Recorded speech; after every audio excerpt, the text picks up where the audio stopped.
I'm sure something will go catastrophically wrong. It usually does. But, you know, I was going to say, but we'll deal with it, but we probably won't. We'll just We will attempt to deal with it. Nah, it's fine. If something goes wrong, it's not like we're losing anything super duper important. We're just sitting down and watching a stream with Nintendo talking about things. And if it all falls apart tragically, it all falls apart tragically. And who really, truly cares? I don't think anybody should. Some people may, but they shouldn't. I mean, none of this is going to matter when the sun blows up. It's true. You know what, Joey? You make a valid argument. When the world comes to an end and everything stops, that's really, you know, what is any of it going to matter to any of us? It's not significant. Not significant. I wanted to schedule this earlier for anybody who may be trickling in, but I've been busy all day and I had no time. I said on Twitter we'd probably do it, so whatever. Maybe people will show up. They probably won't. If they do, cool. If they don't, cool. Whatever. We're still going to do it. 100 million people could show up in the chat and it wouldn't really change anything. It's like, oh, hey, that's a lot of numbers. Anyway, so here's why John Fortnite doesn't deserve to be in Smash Brothers. My thesis.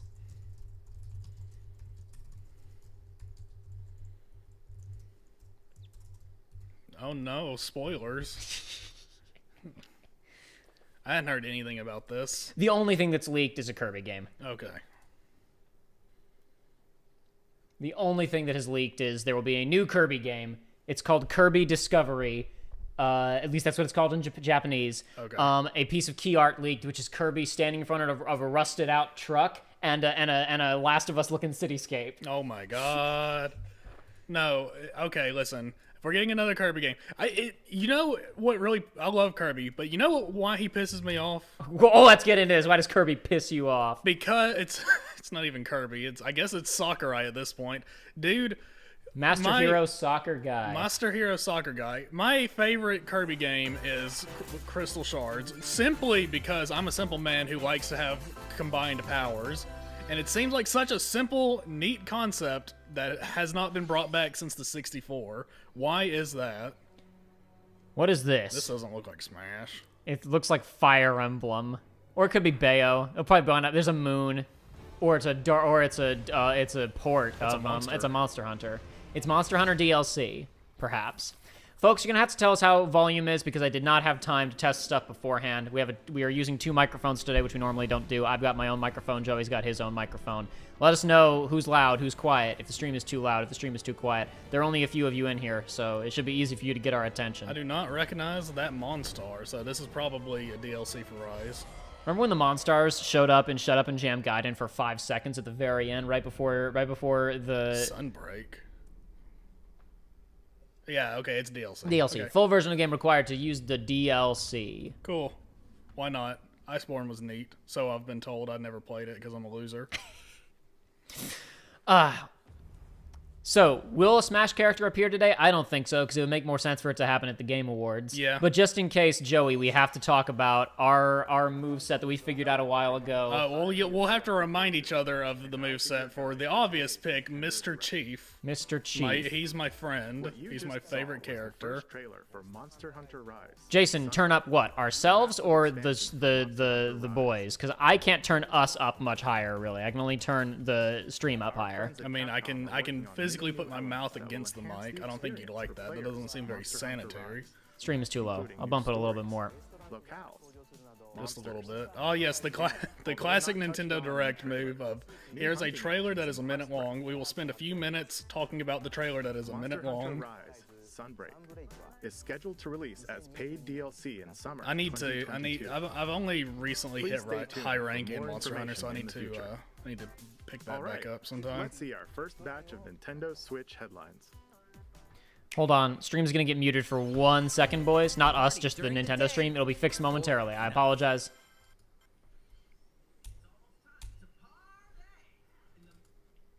All he said is, it's almost time to party! And Peach's birthday cake. Several other boards make their return. Oh, Nintendo 64 games, because the new Nintendo 64 games getting added to the service because of that patent. They just leaked it. It's gonna happen, boys. Oh boy, get ready to rub your hand raw like back in the day with the Nintendo 64 for this game. Are they gonna bring back the gloves? I hope so. I feel like we need those. Dude, it's one of those things where it's like, I didn't even have the game, but I'm still sad. It's like, oh, I wish I would have been one of the people that found out about the glove and got it. Joey, I told you I was watching a little bit of the Pacific last night. Boy, I wish I had my glove as a really important plot point in one of those episodes. See, they should have called Nintendo. It's true. Nintendo was around back then. They were. They've been around. And they were Japanese just across the way in that Exactly. scene that they could have said, "Hey, you guys got any Nintendo 64 It has gloves over there?" been. Nintendo's been around for a very long time. It's true. It's true. Launches on the Nintendo Switch system Jacob on is a little October louder than Joey is simply to be expected, Yeah, boys. I was gonna say that's just how it is. I've literally given Joey the mic that auto-adjusts slightly louder than this other mic. We got a new card-based RPG. Voice of Cards. Cards. Plus, like I said, I did not have time to do... I turned myself down slightly, so maybe I won't be overpowering Joey as much. I didn't have any time to do setup before this, because I was working until literally the last minute before this got started. This has near music, but maybe it's a Drakengard thing. Queen's behest. You'll set off on a It fantastic is a Square Enix game. Oh, don't. dragon for honor Please and don't. Please fortune. don't be. A Drakengard card game? It said the title, and Drakengard was not in the title. You're correct, but I also wouldn't put it past Mr. Taro to do something weird. One of these cards is gonna flip over and it's just gonna be In this time. fresh take on tabletop RPGs, you'll square off in turn-based card battles. This is Your 1000% skills the and a little composer bit of Nier and luck Drakengard. will determine the victor. No. I mean, why? I mean, they make good stuff. It doesn't have to just be Nier and Drakengard stuff. Turning up this music. Spellbinding experience from the creative minds of Yoko Taro and Yosuke Saito. There we go. About Yeah. to unfold. Why not? Card games aren't really my thing, but Voice of Cards, The Isle Dragon Roars, launches on That Nintendo soundtrack Switch was just, October it was 20th. like Pre-orders those and a free demo vocals will be Yeah. were available today so on Nintendo Taro. It was Switch. so easy. Ah, such an easy call. Become a hero or an Oh? absolute disaster. was this of a not human already on the being. Switch? I guess not. Maybe it was announced, and this is like, You'll maybe it's awaken in a launches hotel today room or in the something. city Maybe of because Lemnos, there's that special devoid of your version of it that memories. came out on other stuff, so maybe Soon, it's the Switch you getting will This- that. I'm- yeah, this is the Final final. Cut. Yeah. Entangled in a strange Cool. murder case. Neat in the game. Groundbreaking role-playing adventure Disco Elysium: The Final Cut. It is a As you neat interrogate game that's people, literally uncover impossible to clues, describe because I can't internal think of dialogues anything will else begin. like it. To If you're investigate, interested at you'll all, need just the go help look of the into it. 24 It's skills wild. living within you. Your behaviors and available choices will change depending on how you develop these skills, directly impacting how the story progresses. It's insane where us on like more than anything else I've seen online of like fake conversations that just have What sort of the detective like the will you picture of become? Kim, and it's like I can Disco immediately Elysium, hear The like, Final the Cut exact launches digitally cadence and on everything Nintendo that he's Switch saying. October It's like 12th. The it's physical so version of good. the game will launch early 2022. Pre-orders for the digital version begin today on Nintendo eShop. I'm trying to find. I'm going through our text, and I'm Uncover attempting to more find. stories in Oh wow, Hyrule dude, the Warriors Hyrule Age of Warrior. I'm Calamity. so glad. I knew that the headlines would be the time to do this. I'm trying to find our discussion about. Here we go. All right, I've got our About- conversation about Mr. about Mr. Chief's Chief? moveset. I think I got it. Yeah. Okay. Hold on. Alrighty.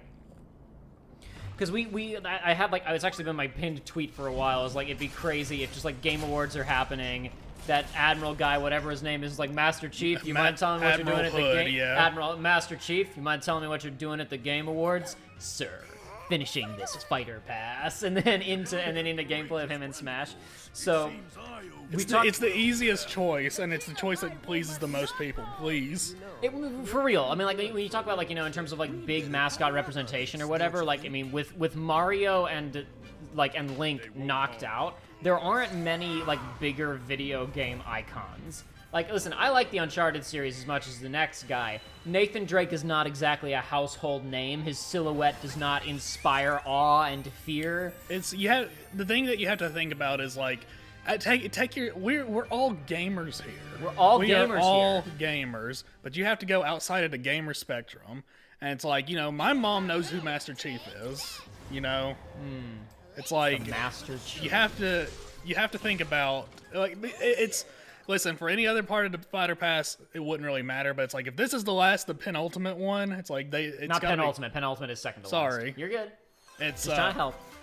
It's like it's important. Oh my god. Oh, baby. For the first time since 1998, ladies and gentlemen. Set for a new Explain Holy to me. crap. Please explain. your Final Fantasy characters like Chocobo and Gilgamesh to be the first across the finish line. It froze for a second there. This is Chocobo Racing, known in Japan as Chocobo Racing Genkai no Rodo, Road of the Spirit World, is a racing game for PlayStation console released in 1999. It was their attempt at a Mario Kart ripoff. It's a piece of crap. so. Is this okay? Question: is this a remake of that game, or have they just been It said making? Chocobo GP. I So think it's is- a new thing. Have they been making other ones? There have been other Chocobo games, but no Final Fantasy or Chocobo Racing games. Mainly there's been the Chocobo Mystery Dungeon game. So the Mystery Dungeon series was originally a Dragon Quest spin-off. Okay. Basically, one of the original designers of Dragon Quest said, I really like Rogue. I mean, literally, he liked the game Rogue, because the guys who made Dragon Quest were nerds who were playing, like, Ultima and all that kind Yeah. of stuff, right? He really liked Rogue and, like, Ultima Underworld and stuff. So he went to go work on a different project, which became the Mystery Dungeon series, which then, the Mystery Dungeon series is a series in Japan that just gets, like, a bajillion different IPs slapped on it. There's Pokemon Yeah. Mystery Dungeon games, and there are a number of... This fighter in the final Mr. Sakurai Presents video on October. Not today! All right. Very good. There's the Pokemon ones. There's also the Chocobo Mystery Dungeon, which there was a Chocobo Mystery Dungeon a few years ago. I believe it was a partial remake of pre-existing Chocobo Dungeon games, or just like a remix of previously existing ones. That's a new thing. That's crazy. That's wild. I can't wait to play Mario Kart on other consoles. Oh wait, Oh wait, this is Nintendo Direct. that's not Shin Megami Tensei. Color palette looks too nice. It's Chibi to Last of Us. Splatoon. That font is very Splatoon. It really is, isn't it? But that's not. This looks more like Pokemon now. That's not Splatoon. That's not the level of detail necessary. Pokemon for Splatoon. wouldn't be in an abandoned city like Who this. knows? Would it? That's not. But that was not the level of fidelity necessary for Splatoon. On that exterior shot, I know what their cities look like. Oh, here's of course. What am I Kirby. talking about? I literally was just talking about the Kirby leak like minutes ago. This is just the other side of that planet from Kirby 64 that's literally just Earth, but after all the humans are dead. Yeah, who knows? Wow. It's got the audio. It's got the Mario Odyssey music playing. Wait, is this gonna be? The Forgotten Land. There you go. Is this gonna be 3D? Like, okay, no, it's not. I was about to say, I was like, what's that all about? I mean, it is 3D, but not like manual camera control. Yeah. This is literally. This is the freaking Mario Odyssey theme. Yeah, but don't worry, because it's our best bud Kirby. Oh look, there's more Chocobo. Fire up the Kirby lore stuff. There's gonna be plenty of it in this game from the looks of it. No, it is like pseudo 3D. It's probably the camera's probably always pointing you in a particular direction, would be my guess, but who knows? Whatever, it's Kirby. Maybe there's some areas where you have control over the camera. Maybe. Yeah, see? Well, it's tough We to have tell. we have not seen the camera move manually yet. We've just seen areas that look like they'd be annoying to navigate without manual camera control. Let's be clear. That's true. Oh, did you see his eyes Oh, bug out no. for a second there? Donkey Kong. The Forgotten Land. It's just gonna end up being New Donk City, like way in the future. That's the lore. There, I figured it out for you, Sakurai. He looks so sad. He really does. Forgotten Land. Those In this eyes are new looking game, through you can us. freely move around in 3D areas using familiar Kirby moves. I want unfamiliar Kirby moves. The setting also appears to be mysterious. I filled actually with haven't played a Kirby abandoned game in structures quite from some a past time. Civilization. I don't What know. lies in store for Kirby? It's the main. I'm gonna be honest. The main thing is it's The like game is scheduled I have to to release really in want to play a spring game to play it on the 2022. Switch. I do not like playing games on the Joshua Switch. just texted me, oh, cool, it looks like maybe Pikmin 4. It's Kirby. Next, We have this to show you. Oh yeah, that's still. Please. Or rather, he said every Nintendo Direct. Oh, cool. Maybe this is Pikmin 4. It's Kirby. Oh, substantial additional content for this game that they were like, it already made its money, so we don't need to put stuff in it. Was the Roost not in the game before? I could not tell you. I have not played it, and I've not watched anybody play it. Did they not have the Roost in the game? What's Seriously? Oh, okay, just there's a new Direct coming. All right. I feel like they wouldn't have shown that if the Roost wasn't in the game. Someone who's played the new Animal Crossing, please tell me the Roost was not in the game at launch so I can get upset. Has been enjoyed by many players around the world. The Roost was like my Free favorite content will like arrive in way to play November. back in the day. It's like I focused my everything on it because I was like, well, I just want to fill for up the its release, museum. we will be airing an Animal Crossing New Horizons Direct in October. In it, we'll go over the content in more detail. This is the second trailer for a trailer in the future that we've had so far. It's true. Please be on the lookout. But you know what? for They're the getting them out early, this Joey. presentation. They're getting them out. Well, how long is this supposed to go? Like 40 40 minutes. minutes? Move on Yeah. to more How long's it been? Nintendo Like Switch 10? headlines. I don't know. Eh.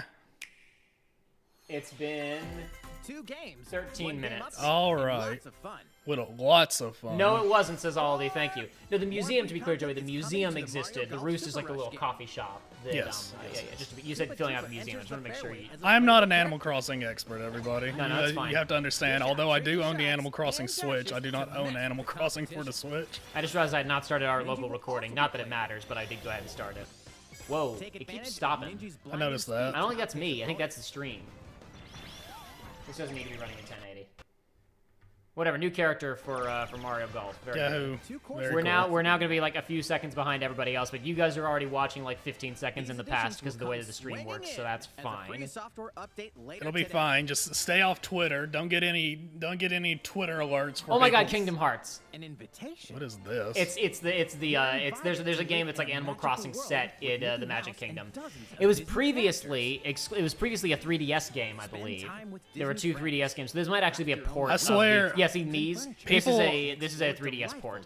Mickey holding that letter. People are gonna Photoshop that to have the Smash letter. For sure. 3DS version is included. Disney This is Gaslight everybody on the internet that's not watching this into thinking that Mickey or Sora's in Smash now. These are. a beloved Star Wars Oh, game sweet, is dude! You can coming play to the original version of KOTOR weeks after the updated version of KOTOR was announced for PS5. droids and outcasts in this blend of action, Lovely. role-playing, and adventure. Anyway, the magical kingdom, whatever it's called, like those are literally going to be, those are gonna on my long list of exhibits for my eventually released Kingdom Hearts reviews. Yes. Those games are going to come up. Oh no. Just in terms of like doing fun stuff with the IP that apparently Kingdom Hearts either is not allowed to do or is unwilling to do. Yes. This is the city. Stay. Oh, is this the zombie game? Anyway, Master Chief in Smash. So we don't need to go through we had a long conversation a while ago about like what just his like normal kit would be. And we right? preface this by saying that this type of talk is completely worthless and doesn't accomplish anything. Oh, And then we absolutely. proceeded to talk about Absolutely. it. This is something that we would have talked about like 2 research logs ago, but we kept forgetting about it. Just Yes. something goofy to talk about. It doesn't matter if I don't really care who gets into Smash at this point. Personally my pick when they had the poll originally during when the Wii U and 3DS version was out was I voted for Layton. I wanted Layton to get it. Yeah. But I don't want Professor Layton in the game anymore because now the problem is there's too many guys with swords and he would be a fencer. Yes. That's really that's really the reason I don't really want Sora in the game either is because really he would probably just play like Robin. He would be perfect for the Switch, though. It's true, he would be perfect for the Switch. You know what, Joe? You make a solid argument. Come on, man. He could have form changes. Like, what's his name? So we talked about how because you were talking about you wanted the sniper rifle to be one of his Bs, and I was Yes. like, that's not that's too powerful. I wonder if it'll get a new name here. I'm not gonna pay attention to the trailer because please. I don't get that much. I don't care that much. It's called Triangle Strategy. You sons of bitches! come I can't on, believe guys. it. What is wrong with you? They're great at making terrible names, at least. A riveting story that changes based What is wrong with them? You know what they need to have? They need to hire one person because everybody there apparently they're good at making bad names. They need to have one person there who is like. Actually, no, they don't even have to have a person. They just need to make a name and have everybody universally agree on their team that it's a bad name because then it'll probably be a decent name. These include adjustments. Whatever. It still will be interesting. I mean, yeah, I had fun with that The demo. name be damned. You know what? I did a whole. If you care about what I think about this game, I did a whole video about the demo for this game, and that's all I have to. I said everything I have to say on the matter for now. But freaking, so we were talking about, like, you know, like I felt like that the sniper rifle is too powerful, because in Halo, sniper rifle is a 1 or 2 hit kill. It is. Even in multiplayer, I was like, so that would feel unreasonable as a normal part of his kit, because it would feel weak. You couldn't make it you couldn't make it like launch somebody off the stage. Yeah, but I mean that's the same thing with, like, you can argue the same thing about the shotgun or the rocket launcher at that point, though. But I don't Hey, care Dread. though, Joey. Okay. But I was, anyways, like a couple things I was talking about was like, you know, okay, do you make maybe his side B is like, do you make what do you do with these things? And I was like, okay, maybe shotgun is a side B. We went through a bunch of different stuff, and I think we eventually came to a consensus, but we talked about it a lot, so I'm not going to read through all of it. The main things we talked about were, like, one of my ideas was you could use the shotgun as his throw, like his grab, and then when he throws somebody away, as they're flying away, he blasts them with the shotgun. Yeah, because I mean that's what they do with like Mewtwo has a thing kind of like that, and Falco and Yeah, Fox. after he throws them away, takes a pot shot on him. Yeah. Is that the baby? I don't think so. This is years and years after the baby, Joey. Okay. I'm pretty sure in the continuity anyway. Genuinely looking forward to this game. Oh yeah, for sure. I'm not a huge Metroid guy, but I'm glad that it exists. I'm very pleased. Oh hey, it's that thing we know about. It's that thing in the other games. Cool. It is like I think everybody was upset about spoilers. I don't know enough about Metroid to know what. I also, to be fair, I haven't even been following this game that closely, so I really wouldn't know. Oh boy, dude, the X, whatever it's called, the SAX. I like the something. SAX. The DMX is gonna give it to you. Yes. Uh-oh. Samus Aran, What are they gonna reveal? powerful bounty hunter in the galaxy, embarks on a new mission. Oh, okay, no, I thought there was like there's gonna be a stinger here. Yes. I think they've actually shown this already. Confirm whether the deadly X parasite still exists. Oh. And figure out why the Emir research robots in search of it have mysteriously gone dark. Oh, So no. okay, I hadn't seen this trailer before, so I didn't know they were actually like straight up referencing the X, because obviously this seemed like a fusion successor. You'd think that at this point, when the Federation hires Samus to go and investigate world-ending apocalypses, they'd let her go in alone, but they'd have like a ship in orbit. Yeah. In case. Well, we don't know that there's not a ship in orbit I guess ready to I nuke guess the you're planet. right. I guess you're correct. That being said, she has nuked a few planets in the past. Oh, she absolutely so- has. There have been several, but to be fair, those are mostly dead planets in the first place, so it wasn't. It's So not, we really, think, it's not anyway. really. It's not really on her. It's not her responsibility. Yeah. Anyway, like one of the moves that I was thinking about that would be good is like, so in Halo, in multiplayer, when you use the sword, it closes distance, right?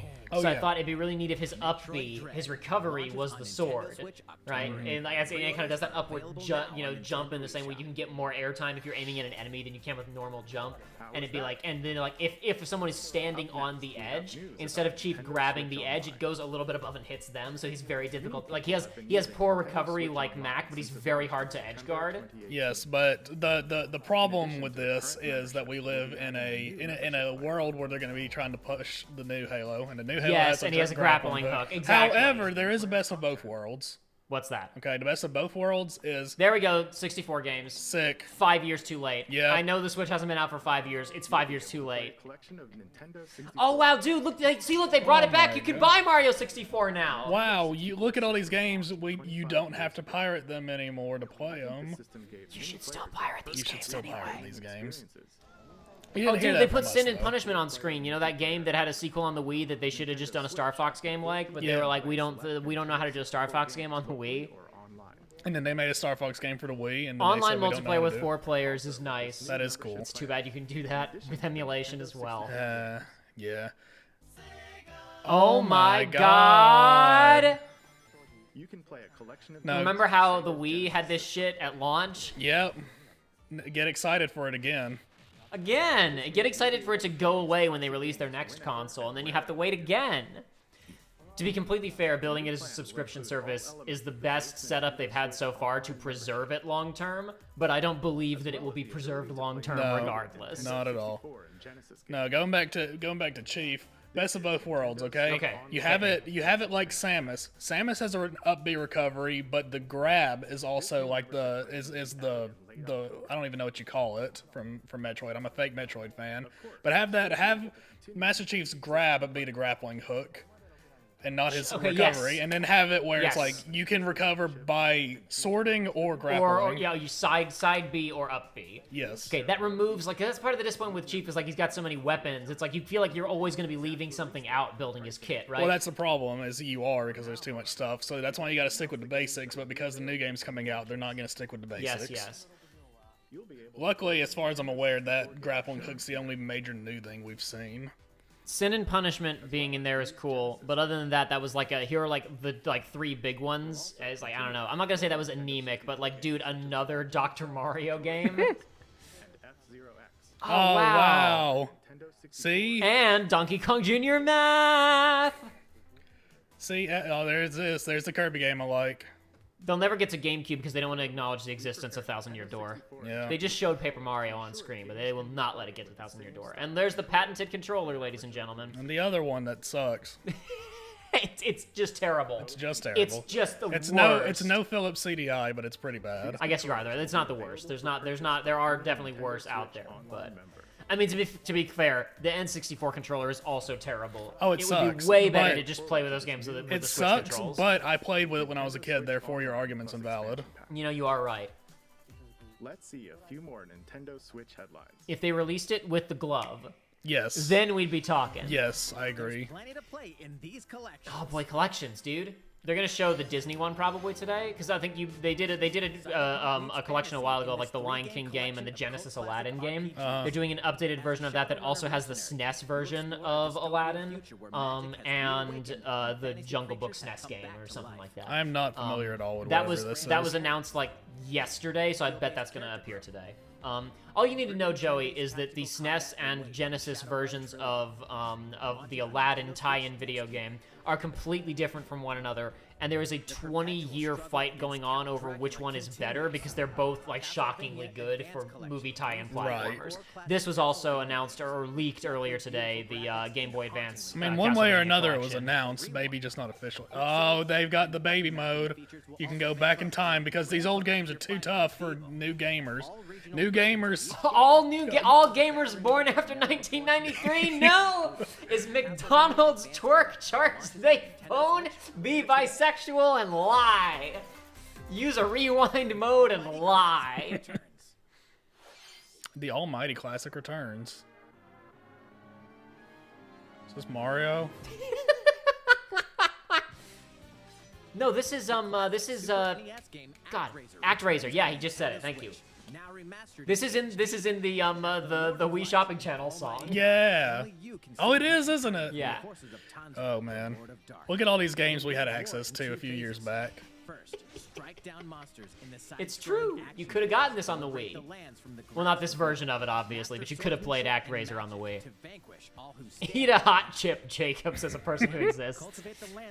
I had the one and it was too hot. I will not have another. I will only have the single hot chip. Oh, dear. Structures will be destroyed to make way for new ones, creating a Yeah, I don't know flourishing anything about this civilization. game. But cool for the people that like it. It's fairly well regarded, but I don't really care. As you can, it's a mostly a side-scrolling action game, but it's got overworld elements and some other wacky stuff going on. And enjoy brand new music. New stages and new Oh my boss gosh, is battles that a all tower defense? Some of that might be new. I don't know. This is not my realm of expertise, Yeah. boys. later today. A new chapter is There we about go. to unfold. Undertale 2! Woo! How soon is this coming to consoles? Yay, Toby! Thanks, That's brand Toby. new. That costume's new. Ooh, I haven't heard this yet. Yeah, this is not in part 2 as far as I know. Oh, is it not? This might just be for the trailer. Well, it's good. Lancer becomes a key item in chapter 2. Thank God. He can't do anything. He's just in your menu dancing around, and if you click on him, it makes the stock fart sound effect. I guess don't watch this if you don't want chapter 2 spoilers, though they Yeah. didn't show anything major there. I watched like the first hour or so of it. I thought chapter 1 was already on Switch. I guess not. Oh, it's a free update to chapter 1. Yeah. There was SMT. Yeah, honestly, I'm shocked Shin Megami Tensei just got in montage. I thought it was gonna get like shown off for realsies. Yeah. It's because I don't know if you've noticed this. It's been featured pretty prominently in like every like general sizzle Yes, reel, like it YouTube ad and has. stuff. It's I was actually talking with on Twitter the other day about these games. Chatting briefly with Girl Gone Gaming, who's a fan of the show, who has her own Let's Play channel doing a run-through of Final Fantasy VII Remake right now. Talking about how, like, it's a bit odd that they're pushing SMT5 as hard as they are. It's like, I feel like there are bean counters at Sega and Nintendo who are hoping it'll do P5 numbers. Yeah. And it's like, it won't, but to be fair, it's probably going to do way better than any previous SMT game has, easily. especially internationally. Because it's never really done all that well internationally, and 4 was... How did 4 was Nocturne Remake do? I have no idea. I've heard nothing about its sales. But SMT4... Oh, this son of a bitch. SMT4 was on the 3DS years before P5 came out, and anybody, like, mainstream knew about that crap, right? Yeah. What is he here to ruin today? Working with the Hollywood movie studio Illumination. Oh my god! Oh. We're here to talk about the movie! I thought he was going to come out here and say, okay, we're doing a new thing where we're taking away everybody's copy of Thousand Year Door. If you own it and you do not give it up, you will be in legal consequences. Yay! Yay! Oh, I cannot wait for my Super Mario movie. Remember that bit in Season 1 of Avatar when the fortune teller asks if Ira wants his fortune read, and he says, at my age, there's only one surprise left, and I'd just as soon keep it a secret? That's how I felt when I was told that release date. The only way this Mario movie the only way we could get me to care about this Mario. What? What?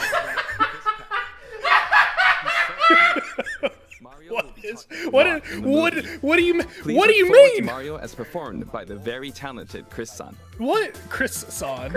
Next, Princess Peach will be played by Anya Taylor-Joy. I don't know who that is. I can't wait to see a very Wait a minute. Wait, is this not an animated movie? No, It is an animated movie. What? Okay, that's Okay. perfect casting. That's perfect. Oh my god. Never mind. Get hyped. Turned it around in 1. I am so there. Day fucking 1. I don't know about Jack. I like Jack Black. I don't know about him for Bowser. Is Bowser gonna talk? What? Yeah! Oh my god, get hype! Inflate! Expand! What? Expand! What do you mean? Donkey Kong doesn't talk! Except, well, he did in that one thing. Expand dog, dude! I was saying it and then Donkey Kong played by Seth Rogen. Grant Kirkhope is still Wait, alive. hush! Who has voiced Mario and many more Nintendo characters in our games over the years, is also involved and will be He's appearing also in involved. surprise cameos in the movie. God, he's gonna be little bit characters throughout the movie. We also have more incredible talent joining the What is this film of some of movie? our other beloved I didn't even think Donkey Kong was gonna be in it. That is all I can share with you today about the Mario movie. Oh, this was the best! Grant Kirkhope still exists. Why not have him just do Donkey Kong? Coming up with all sorts of ideas. I myself am enjoying a creative process that is a little bit different. Oh, this is gonna be bad, isn't it? It may be a while until we can share more. What is this gonna- updates, but I oh, hope you man. Look forward to it. Koizubi-san, back to you. All Die 22 says this is dystopic, and I agree. Please look forward to Mario's adventure jumping into the world of motion pictures.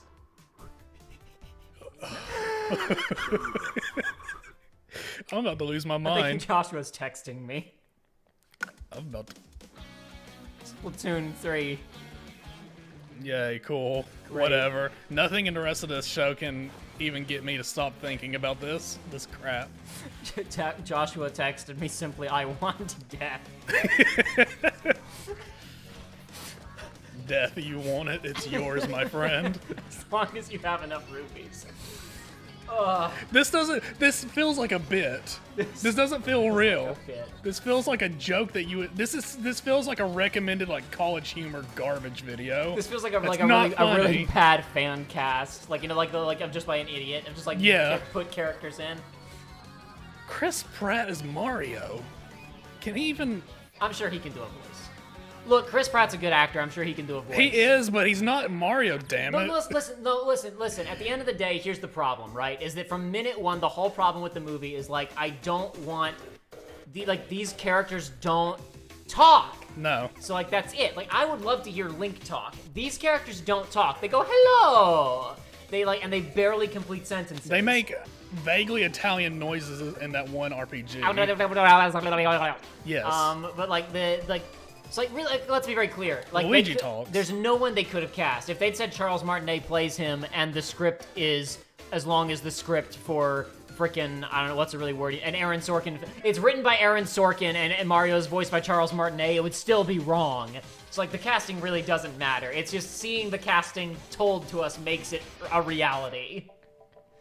I'm just gonna let my group chat. I'm just going to drop the bomb of Chris Pratt being Mario in the group chat and just turn my phone off after that. I'm sure that all of those actors will do the best that they can in that movie. Yes. None of them will be the problem with the film. The mammalians. No, Vex points out Pratt to the protagonist of the Lego movie. Like that's what I'm saying. Like Pratt not only is a good actor, No, he's also a yes. good voice actor, and a lot of Yes. actors can't make that transition. It's I'm not fair. I'm not being fair to him, but I don't care. Yeah, it's not It's about him. It's not about you, damn it. It's not about you. It's about that one Italian plumber. This is not about you. Actually, didn't they revoke his plumbing license or something? I believe so. Yeah. What a shame.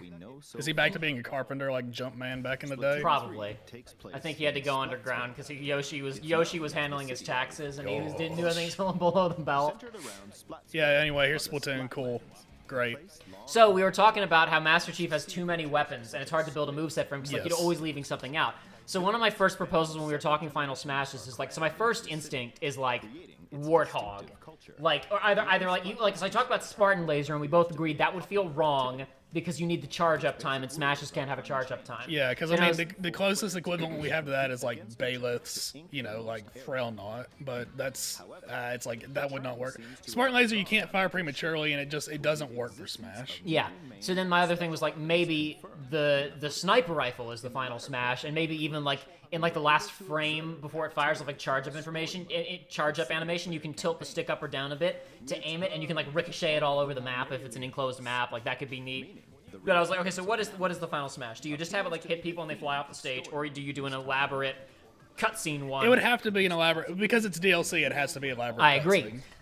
So then this leads to what it is, right? What is the cutscene? And you could do. I was thinking if you want to like figure out a way to get the entire arsenal in there, you do it Cloud's Omni / 2.0 style from Advent Children, where his sword splits into like 17 different swords, and you do like a montage of Chief using every single one of his weapons to blow somebody up, right? Yeah. But then I was like, that could be weird to direct. That could be difficult. So the other cutscene idea that we were talking about, that I think we both agreed we kind of liked, like the less extreme version, was like he does either a weapon or he like signals and like a warthog drives on a stage and like sideswipes people, and basically they get launched and they land in the escape sequence from Halo 3, and then they get killed by arbiters driving the warthog, and Master Chief guns them with the machine gun or like with the railgun one from Reach or something like that. Yes. Right? Or the super extreme, like that's the if you want to do like Ridley style, I'm gonna launch them onto the ship and then shoot with a laser beam. Or do you want to go crazier, like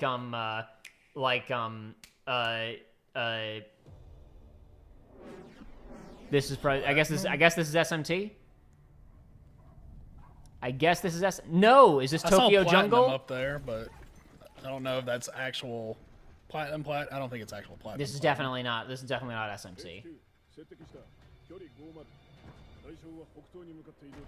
I do not recognize this thing.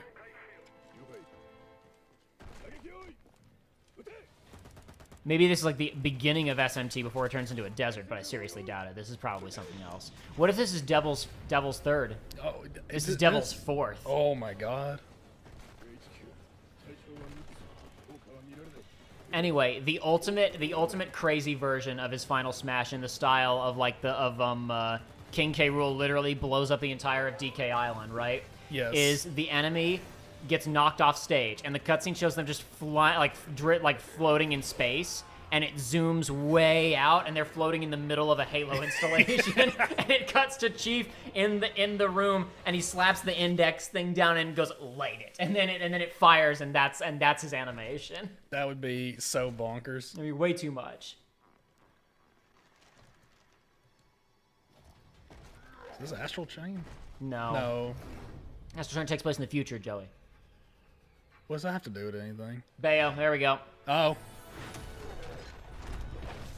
There is news. What do you know? There is news.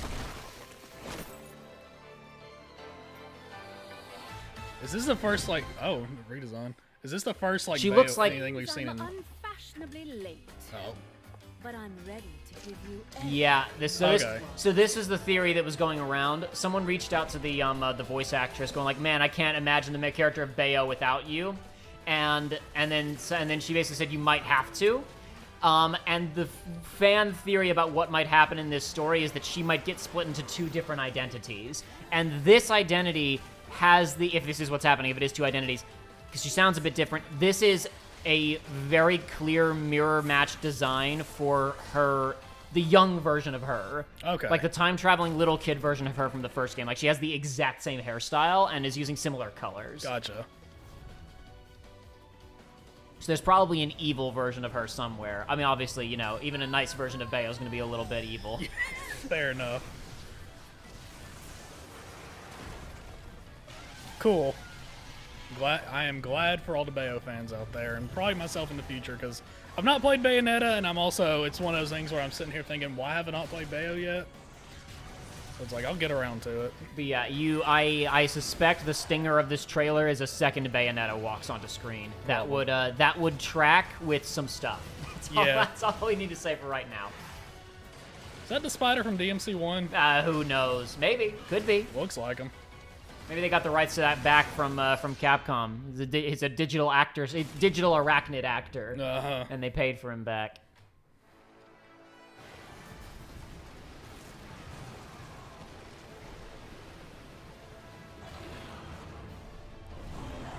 Videosity says, feels like the opening to Sonic Adventure, and that made it look even more like it, honestly.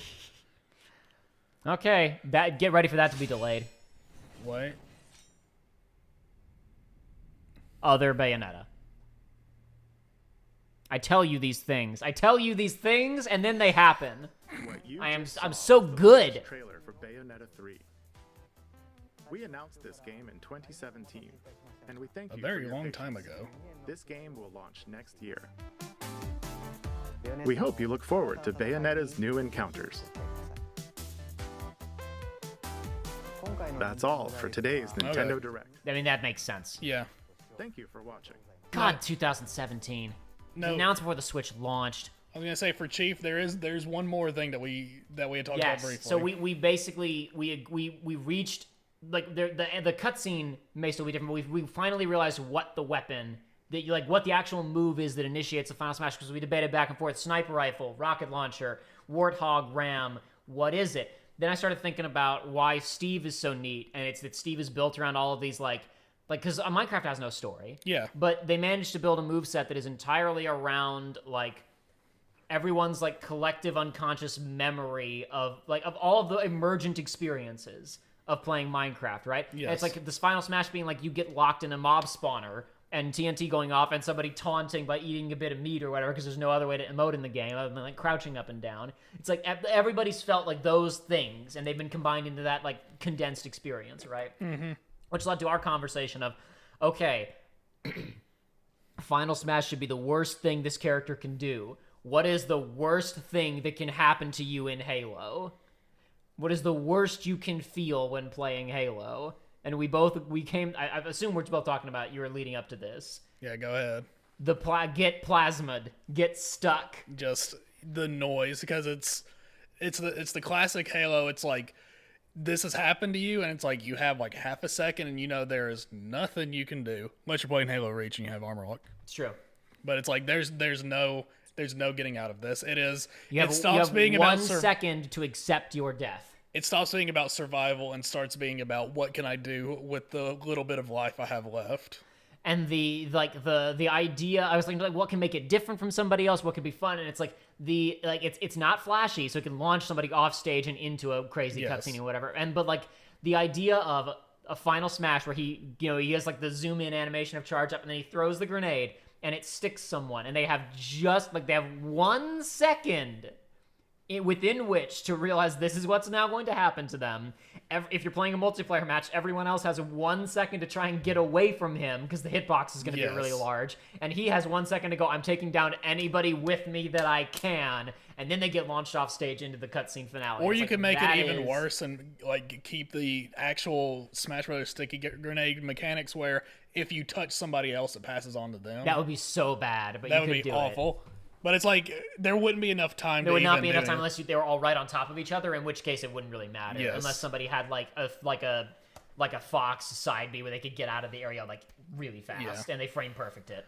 Still, for the actual final Smash, I know it's simple and they wouldn't do it, but I still would enjoy quite a bit if they just went back to the Halo 3 trailer of like. It throws you out into like a desert field, and Master Chief just throws the bubble shield down, and then orbital bombardment down on top of you. You know, that was the one we talked about, the cutscene of just you land inside of a desert, and Master Chief is standing next to you, and all he does is just crouch and throw down the shield, and you look up and just exactly everything blows up. That would also be fantastic. I forgot about that one. Thank you for reminding me, Joey.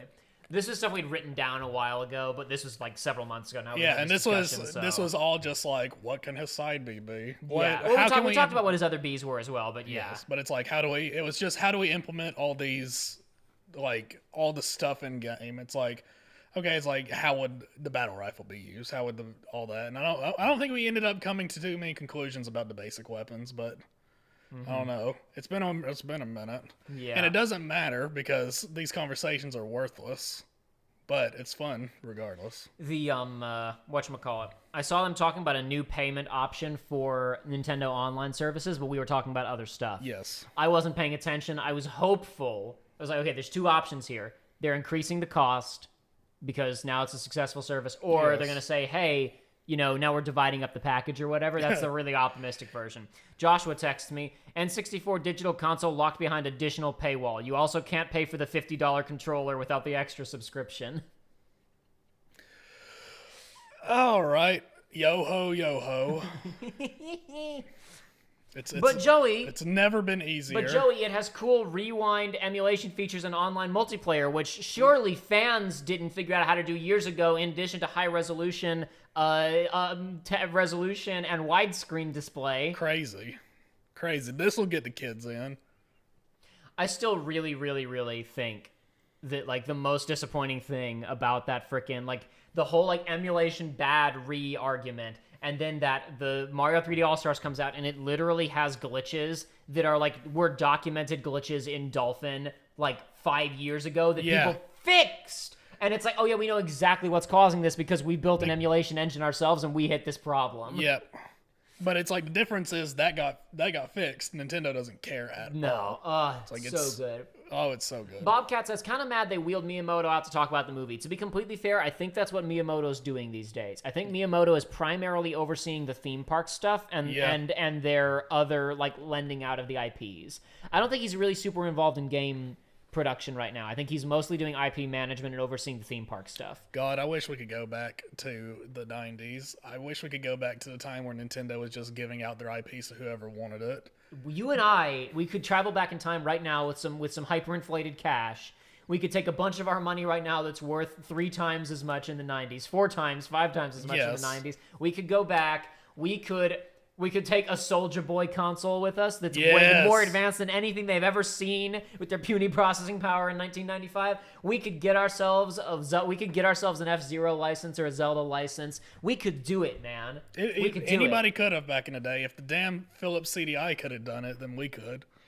Oh, dude, I like this plan. As soon as we manage to work out some time travel, you and we will storm the base of the machines where they're protecting it. We'll set remote explosives to go off as soon as we go through. I was gonna say once we're through, then we're good. Yeah. Well, that's the problem in the Terminator movies is that the humans, after they go back to stop the T-800 in the first one, they have to blow up the time travel facility to make sure that that's it. Of course, then the future movies create more time machines, and then other timelines get overwritten by time because they had to keep making more movies. Because it's too successful. Yeah, don't worry about it. It's fine. I love movies. I cannot wait for the Mario movie. I can't wait for the Mario movie. I don't know, having it become... There was a part of me that always felt maybe somehow it will get canceled. But like, no, I shouldn't say felt. Like there was a part of me that was There's like a hope. hoped. Yeah, I didn't really think it. That's how I was with the Sonic movie. Seeing back a in the really, day. seeing a really, and you know what? You like the Sonic movie. Yeah, so, it's fine. So what do you know, Joey? It's probably gonna be really good. You should have faith in them. No. You should have faith in Illumination Studios. Yes, I love Nintendo. They are my favorite company that can do no wrong. I love Minions. I love Minions. I love all the boomers on Facebook that post Minion memes. They are my favorite. I love it. What is Illumination up to? Well, they're making the Mario They movie. are, but what else? But I just want to remind folks like what Illumination has made, just as like a point of reference for people, just so they all remember what we're dealing with here. We got Despicable Me, we got Sing, they've done like those Dr. Seuss movies, like they did that Grinch movie a couple of years ago. Not the good Grinch movie with Jim Carrey. The good one, quotation marks, whatever you say. Yeah, they're working on, I don't know if they're doing Sing 2. I know that's a movie that exists because I saw a trailer for it, but I don't think they're making it necessarily. They got those Despicable Me movies and those Minion movies, and then they got a Mario movie coming soon. Man, this has nothing to do with anything. Batting but 1,000. Have you seen the trailer for that new TV show called Alter Ego? No. Oh man, so I didn't know about it. My mom had to tell me, and I felt my soul leaving my body. I ended up looking up the trailer for it. It is I would want to say it's like VTubers have gotten popular enough to hit mainstream. So now there's one of the endless trash singing performing shows. No. But now it's with their alter egos No. where they rig themselves and have their VTuber model thing. Do the singing and dancing. No. I was watching the trailer and I felt like I was starting to sweat. I was like, this isn't real. Nothing is real anymore. Alandi22 asks, I still don't understand why they went for Illumination. It's very simple, because Illumination made a movie called Despicable Me, which is about a short man with a funny voice who is surrounded by a bunch of even shorter, wacky characters who all look the same. And Miyamoto was like, oh, Soka. Anyway, also, Shoot997 says, Joey, I thought I'd tell you, you could combine Kirby powers on a DS game called Squeak Squad. No, you can't. No, you can't. I know what you're saying. You do combine powers, but what happens is, I've got Rock and I have UFO, and I combine it, and I get Spike. I get a near random ability. It's the BBS melding system of combinations. It's not a combination of the two powers. It is a new power by combining the other powers. Hold on. Daily status of Bayonetta 3. I'm sure they've had an image in the works for a while as their option. Yes. Here we go. There is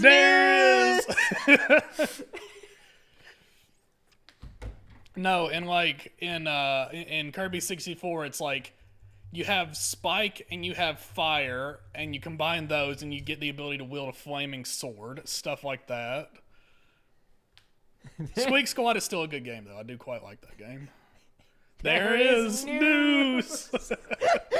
After 3 years, 9 months, and 16 days, 1,396 days, Bayonetta 3 finally has an official trailer. You can watch it here. Not gonna lie, I thought it was Astral Chain 2, then Astral Chain Bayonetta DLC, but it's actually here. I can't believe it. That design better be in Smash. It won't be, but that's fine. It's a different voice. She'll have a different voice and a different moveset. That's not I don't think that's normal. I mean, I'm not an expert on the Bayo lore, but I don't think that's normal Bayo. No. Anyway. Oh, so good. I've been saying they're not going to do it, and I don't want them to now, but I've been saying for years that they should have like actual costume packs for Smash Brothers. Oh, for sure. They won't ever. They won't, but it's like full on. It's like the moveset doesn't change, but maybe the appearance of the moves and the actual outfits and stuff. Something a little more high quality than just a palette swap or even a model swap. Like, keep all the actual core data the same, but make it interesting. Did they show what was and wasn't coming to the... They showed some games to the N64 service. I want to look at that again. Okay. Somebody just mentioned, like, oh, wow, cool, Mario Kart 64 Online, which In addition to Sure. the current membership, The only thing about that is that Mario Kart 64 is not as good as most of the other ones, and you can play Mario Kart 8 online on the Switch already, but that's fine. You can also play better Mario Kart 64 on computer. On online. computer online, yeah, and not split, because this is gonna be, you can play it online, but split screen. I'm sure you can probably play. I'm sure modders have figured out Mario Kart 64 online without split screen. Yeah. Though if not, I'm sure they just use like what is it called, Quark or Quantum or whatever it's called. Yes, I know what you're talking about. If I remember the name, I'll say it. There's a service where it's like they can basically do real-time, instantaneous local multiplayer across multiple computers using the internet. Yes. I forget what it's called. But anyway, doesn't matter. Listen, it's nice that Nintendo is doing these things, but they should have done it 2 years ago, 3 years ago, 4 years ago, 5 years ago. Anytime really would have been better than later. Anyway, up to 4 players. Wow. Listen, and to be clear, I just said that the other one's better than Mario 64. I like Mario 64. I played a lot of Mario 64 back in the day. I never even owned a Nintendo 64, but any opportunity I had to play Mario Kart 64 at a friend's house or whatever else, I played me some damn Mario Kart 64. It's a good game. All right. Man, that Luigi player sucks. Holy crap! I just watched. He just let them have that score. Not in this, but in tennis. Watch this crap. Oh my Look at God! that. What a loser. loser! He really is played by Charlie Day. Oh no. Anyway, the point being, listen, I like Mario Kart 64 as much as the next guy. However, it and Super Mario Kart similarly are revered because they were the first ones and the ones that people played first. Yes. Double Dash is better. Mario Kart Wii is I don't know. Mario Kart Wii has issues, but the quantity of content that it has and the variety of stuff and the music and the cool stages and stuff, I think I kind of prefer it to 64, even though it's definitely a step down from Double Dash. Yes. And then I don't have an opinion on DS because I haven't played it. Mario Kart 7 on the 3DS is pretty good. And Mario Kart 8 is still... It's so good that they haven't made a new one. It's so good that they haven't made a new one. And in terms of its raw content, it's absolutely phenomenal. I think that I adore the actual driving feel of Double Dash is so solid that I don't know if I'd even say if it's better or worse than 8, because it's almost like an apples to oranges comparison, because they're doing slightly different things in terms of how the cars handle and how drifting works and all that kind of stuff. So maybe it's not fair to say one is better than the other. However, I think Double Dash and 8 are the best Mario Kart games, and they will not put GameCube games onto this service at any point in the next 5 years, sir. if they ever even get that far. So, Which they won't. no, they won't. Maybe on the next system, if they move this infrastructure over, which they won't. In addition to the Nintendo 64 games,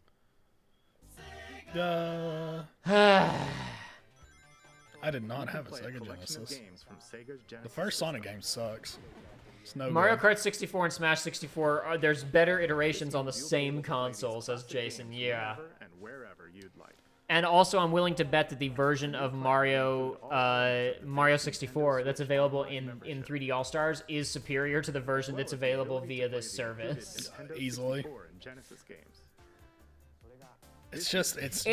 For one thing, it's straight up better looking because you don't have this around it. I mean, sure, it's stupid that they did not upgrade it to run at proper 1080, like you would want, but it fills out the aspect ratio of the Switch much nicer than this, and you don't have. What do you call the opposite of letterboxing? What do you have letterboxing on the side that ruins it? I don't know. It doesn't ruin it. It just makes it look a lot uglier. Suspend menu and what is start button? Yes. I'm looking for at least like the Game Boy player for the GameCube, where you plugged in that extra hardware and you could plug Game Boy games into it. You could hit the Z button on the controller and you could change the frame to be a bunch of different designs. You could have like a galaxy design. In fact, hold on, I can freaking pull it up because I freaking showed that crap. Let's see it. In addition to the Nintendo 64, Because Aiden and I played that crap using a Game Boy player. I didn't emulate it. I used the hardware and I had the game, and it was great. Oh my gosh, how incredible! I know, right? Yeah, so it's got this just kind of this gunmetal frame around it.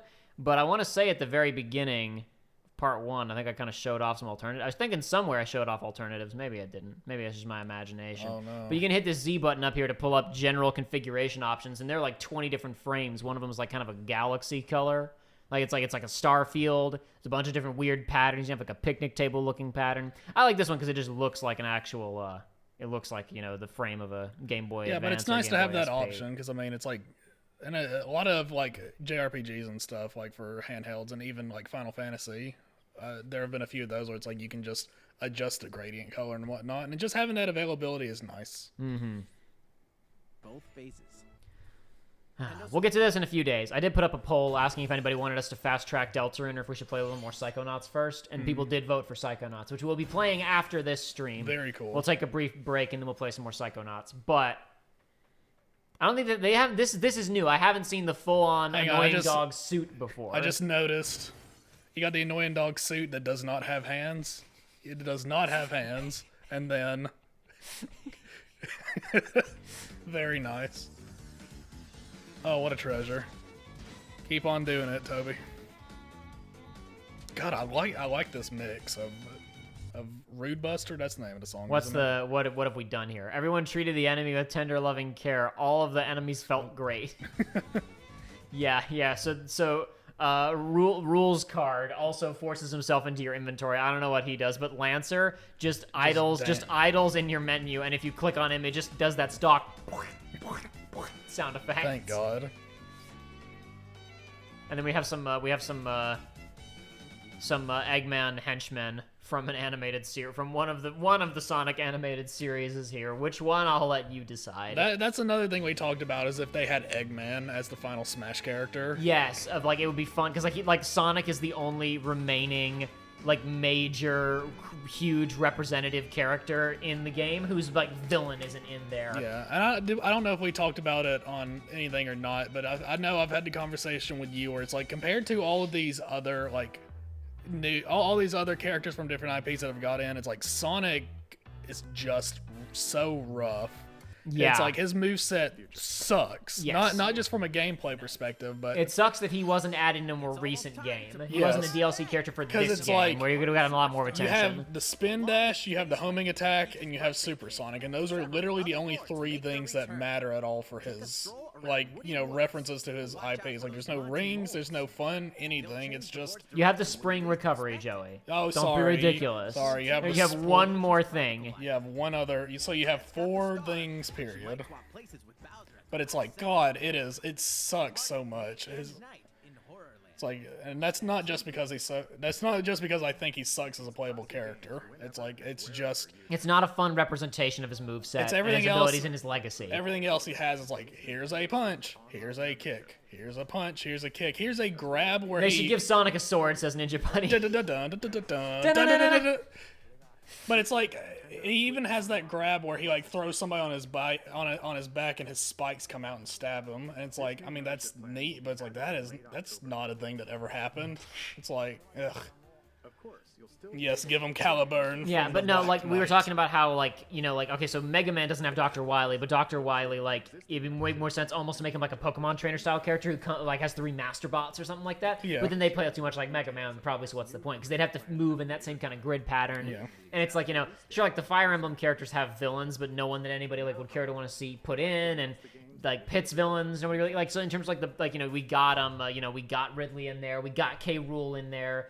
Sonic is Eggman's the big one that's missing, and he's got enough wacky stuff that you could put in there. There's easily. But the other thing I was thinking about was in terms of like final Smash character added, his stage would be an amazing final stage because it would be like one of his fleets. Yes. It would be like the bridge of the ship from the opening sequence of Unleashed.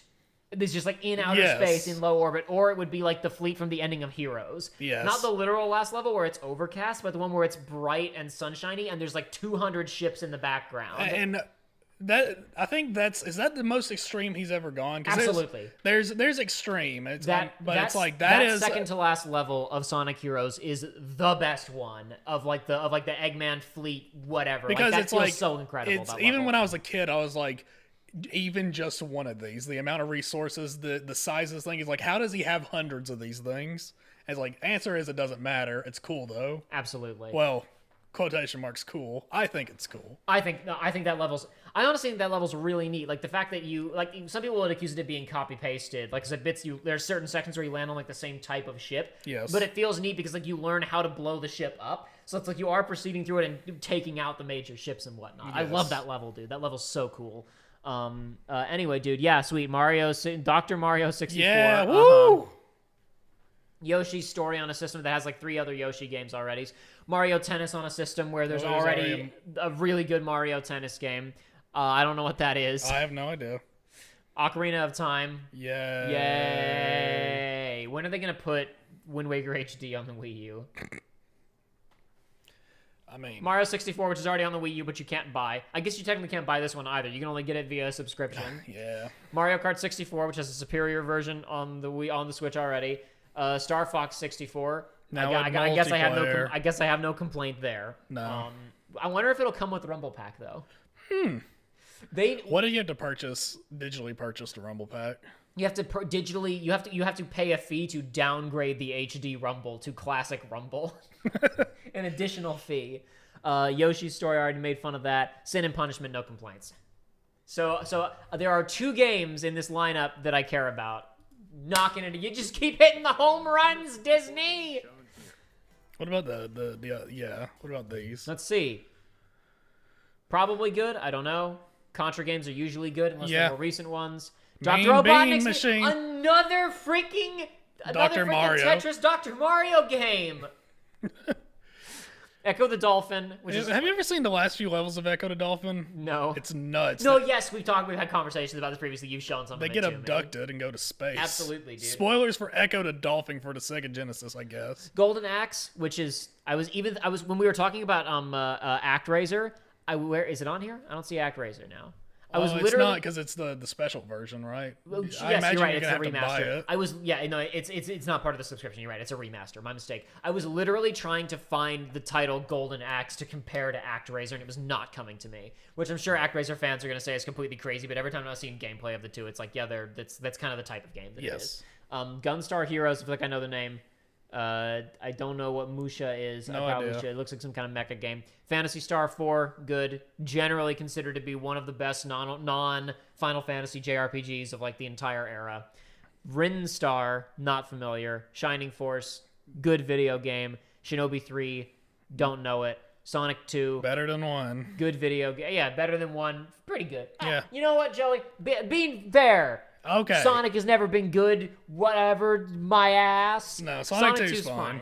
Streets of Rage 2, good video game. Sonic 1 is... I will still fight for that. I do not think it's a good game. Strider, extremely good video game. Strider is is another one a of good those that game. was like the SNES version of that is just like a piece of crap, and Yes. the Genesis version is like. Well, no, I don't think it was. I think it was because it was an NES game. It was before the SNES, so it had an NES release and a Genesis release, and the Genesis release just completely just annihilated it.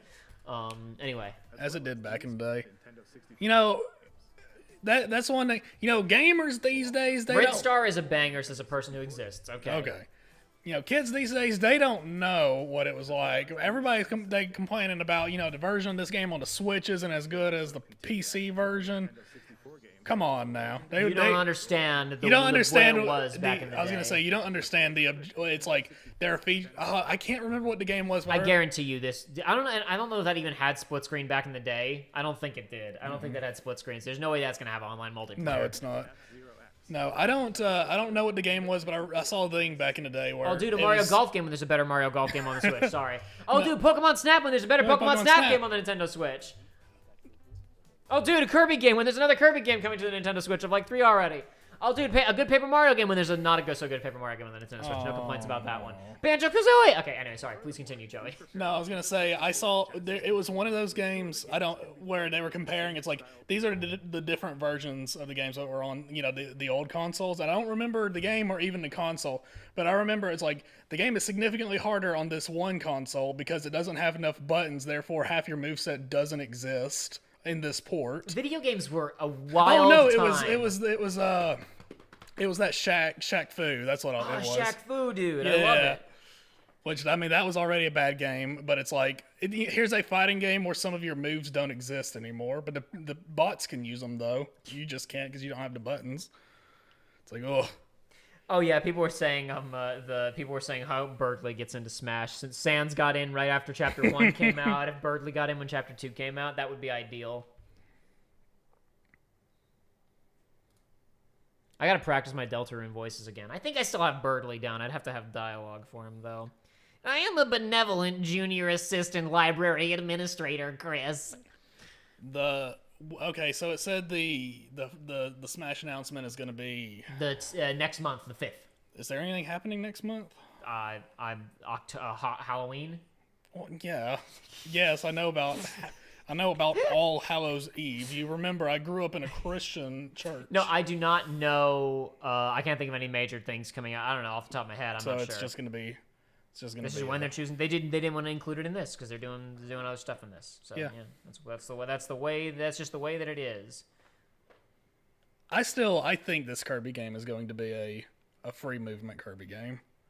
That's what it looks like to me, but there's nothing definitive. This camera looks like it's completely automated, dude. Yes, You're nuts. right there. Watch more of it. There are certain scenes where it looks like it is. You just have to keep like that right there. You see that? I see automated camera. Mm-mm.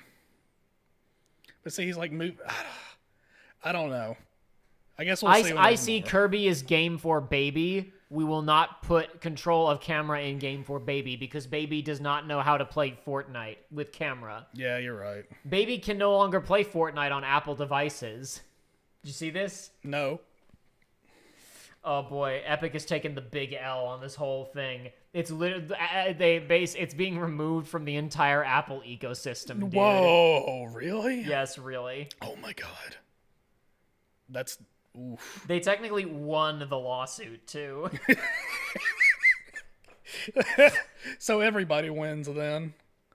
Fortnite not returning to Apple anytime soon. Someone tweets, the court, apps must be allowed to bypass platform fees. Epic, yay, Apple, but not you. Epic, oh no. Oh no. Oh dear.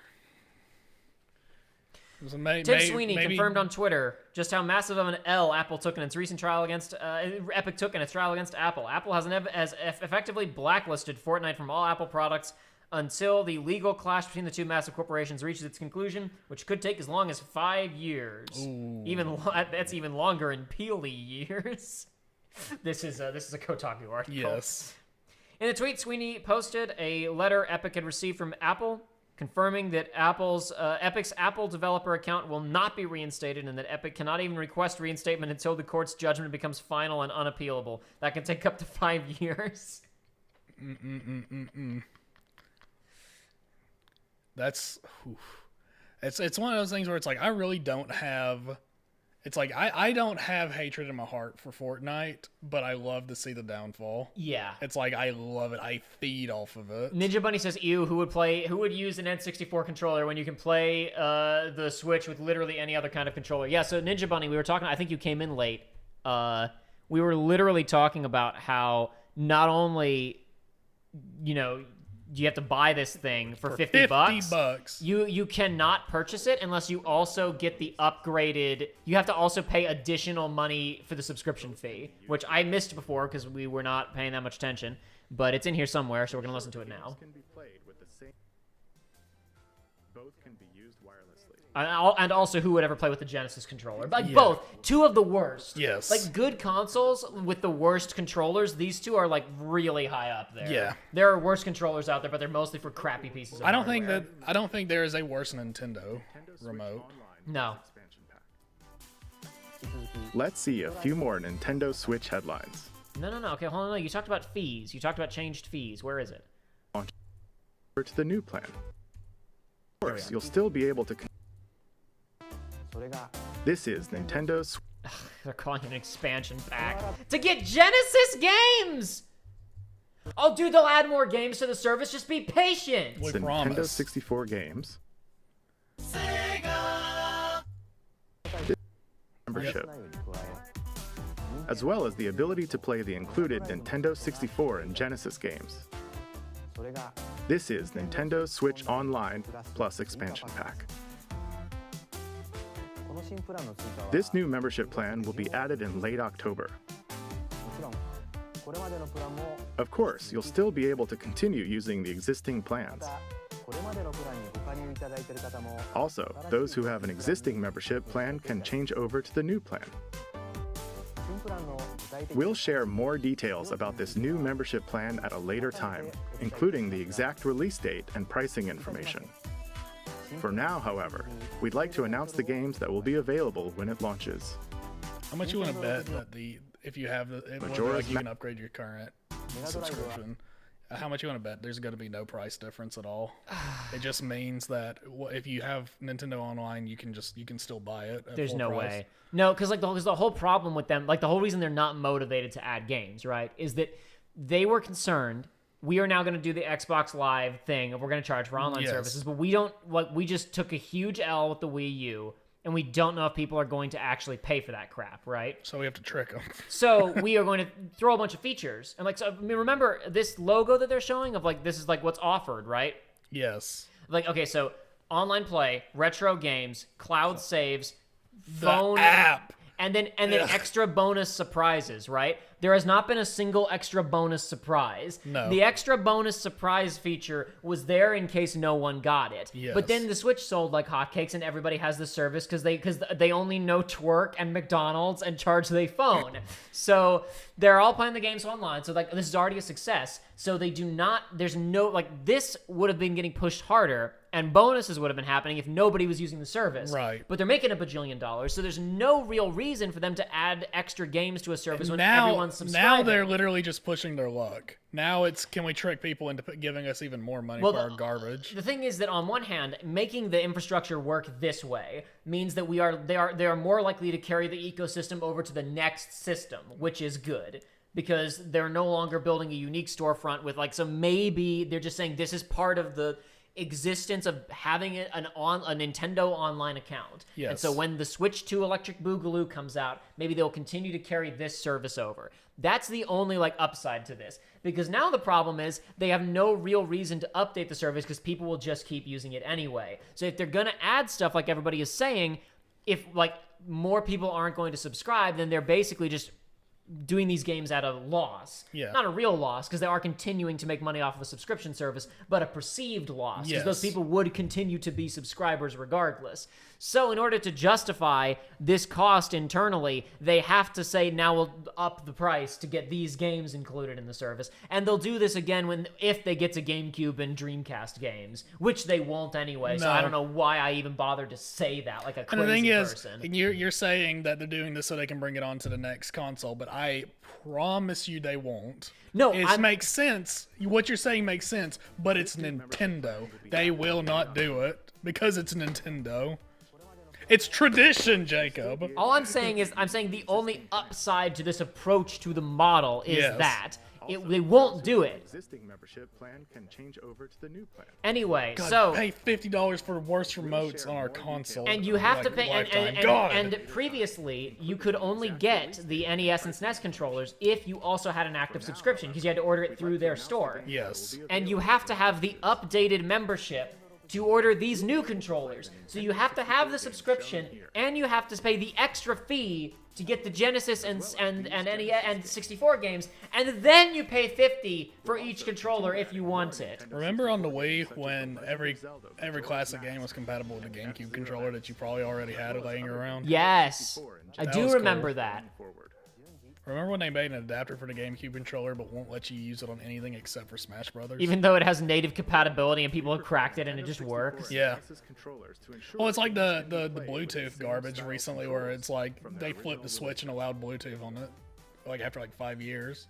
You heard about this? Ninja Bunny, our local purveyor of bad opinions on things, said, I like the Genesis controller. Ooh. But then followed up with, I just probably wouldn't like playing Breath of the Wild on it.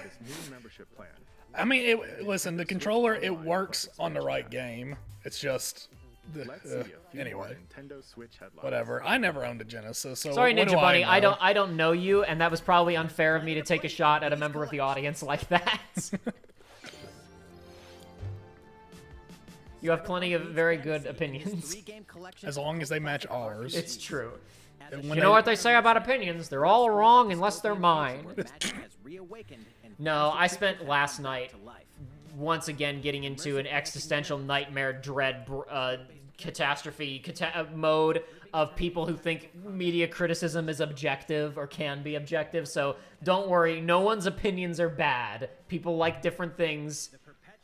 There's no such thing as good media or bad media. If 99.9% of people in the world think that Game Boy Advance Castlevania games are good, and 1% and the 0.1% think that they are bad, that 0.1% is not wrong. They just have a different opinion. That's how media criticism works. Unless you like Fortnite. Unless you like Fortnite or Sonic 06.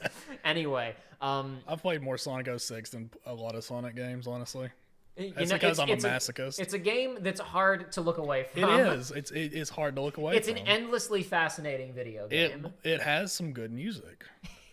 I am Sans Undertale. Go into my eye. It's like that showed on my feed earlier today.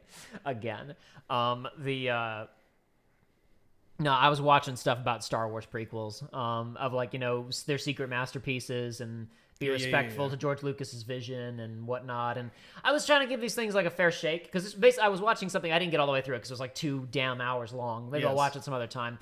It was making a lot of interesting, valid, like it was making a lot. It was a very clearly, thoroughly researched video about film history, about George Lucas's film education and his tastes in movies and film. Because it's one thing that's really important to understand about George Lucas is that he is a weirdo who doesn't like big blockbuster movies, so it's weird that he wound up making one. Like, he likes like imagery poems and thought experiments. He doesn't like scripts and dialogue and plots. He likes light and sound and experimental editing and all kinds of stuff. Yeah. Like More American Graffiti has a ton of weird experimental editing in it, which I haven't seen that whole movie.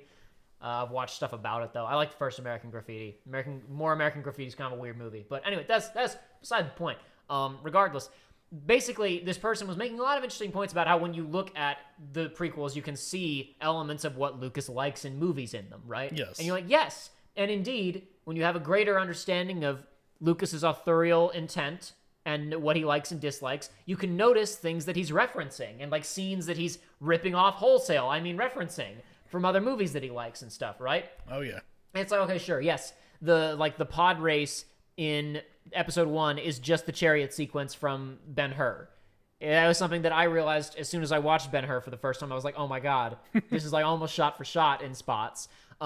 All of the Jar Jar stuff is like explicitly like Buster Keaton stunt sequences and stuff, which is like I distinctly remember watching there's a really good documentary on the production of The Phantom Menace that's not like glossy and, you know, oh man, everybody got along and the movie went perfectly. It's just like, here's what happened, and it shows the problems and stuff going wrong and whatnot. And when Lucas is just sitting down to start developing stuff, he starts looking at footage of old Buster Keaton movies and like going, oh man, how did they do that? How did they do that? He says in his George Lucas voice. Yep. Wow, that's something else, right?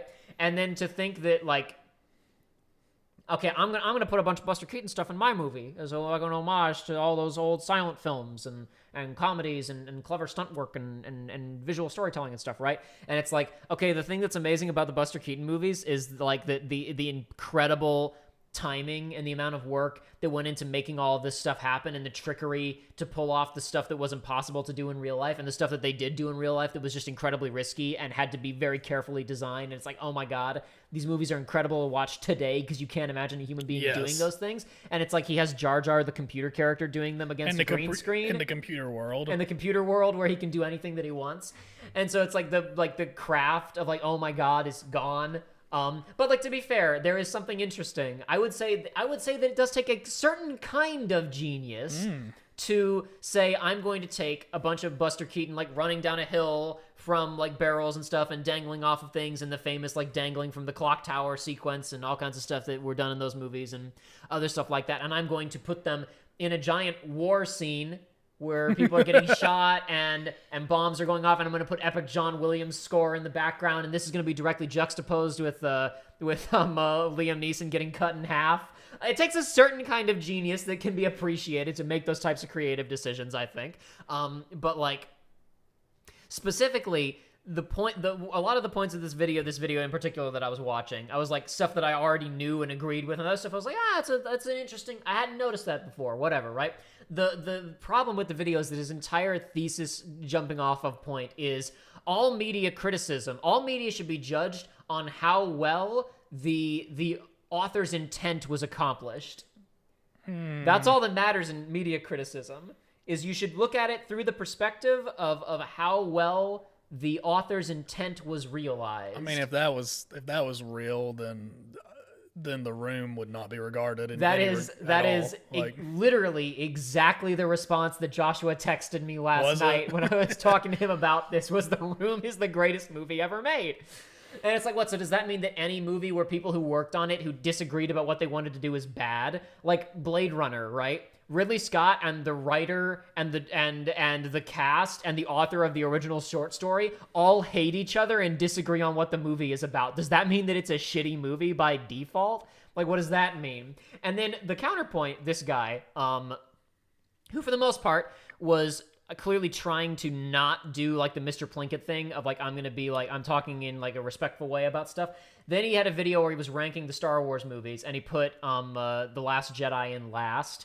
And to get to The Last Jedi, he put the 2 Ewok movies and the Star Wars Holiday Special and Hooker bleeding out of her ass in front of it, which I felt kind of blew his like intellectual high ground that he was trying to go for. To be fair, though, I like the Plinkett reviews, so, you know, maybe that's fine. He was making a joke or whatever. But I was thinking about it, and I was like, if your starting point of all media criticism is authorial intent is all that matters, and you also believe that The Last Jedi is a precision-designed bullet crafted by Rian Johnson to kill Star Wars, then it sounds to me like you believe that his authorial intent was accomplished with flying colors.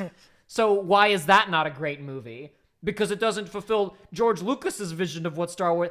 Who cares? If I make a Sherlock Holmes thing that isn't exactly explicitly following along with the authorial intent that Sir Arthur Conan Doyle had for his short stories, does that mean that means that the Guy Ritchie Sherlock Holmes movies are terrible? Like, it's what a like auteur theory and examining something through the lens of the author has a value in media criticism, and it can enhance the way that you appreciate art. It is not an objective lens to discover the value of a piece of media. I think back to when he was talking about how he wanted to make the Wills movie, right? The movie about the Wills. The Wills, yeah. And he was just basically saying, it's like, this is the movie that I want to make, but people aren't going to like it. People are not going to like this movie, but I want it out there for posterity. It's like, so that by that argument, it's like, the movie would have to be terrible, or you'd have to really hate the movie to think it's a good movie at that point, because he's saying, like, if people are not going to like it, but it's what I want. Yeah, that's his authorial intent is that I wanted people to not like the movie, so people. So that actually reminds me of a thing that oh god, what's the guy who just recently passed away? Norm Macdonald, the comedian. He has a quote. Hold on, I have it saved somewhere. Where is it? Here. Comedy is surprises, so if you're intending to make somebody laugh and they don't laugh, that's funny. But no, whatchamacallit, blah, blah, blah, blah, blah, words.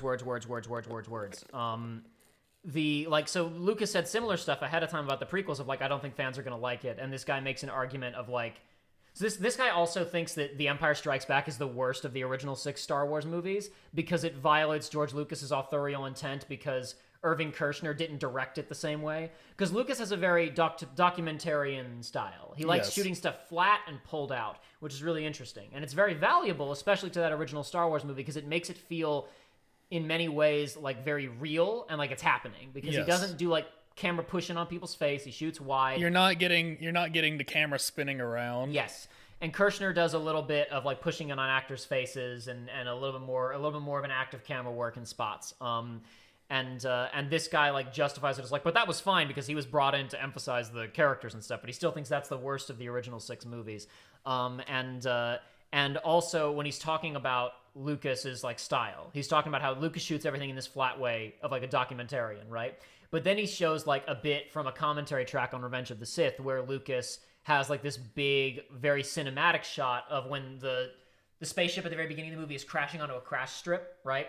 And like Palpatine and Luke and Anakin and Obi-Wan are in it, and like it's grinding towards the camera, and the camera lifts up and then zooms in as it grinds to a halt, and we're seeing him through the window, right?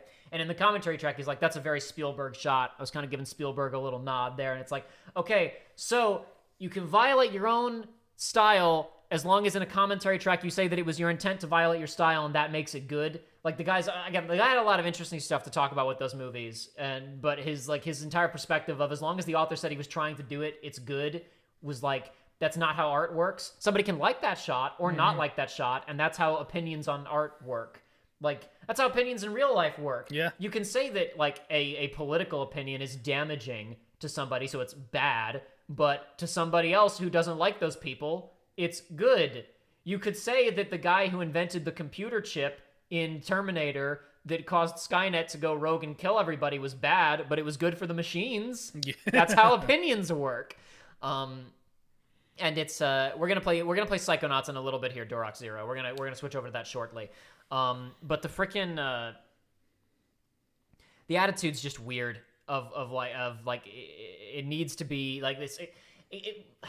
Specifically, he was talking about how like fans didn't like episode 2 because it had the romance stuff in it, and people didn't like the kid stuff because their opinions haven't evolved from like they feel ashamed of liking these movies they liked as kids, so they want to get validated by the movies being darker, and they were upset that episode 1 had a bunch of comedy in it and a little kid in it, and fanboys reacted to that poorly. And to be completely fair, he's totally right about that. People wanted those movies to be grim, dark, Darth Vader kills everybody, bullshit. And that's not what I would have wanted either, but there's a lot of people who did want that, and that's why they really reacted negatively to those movies, right?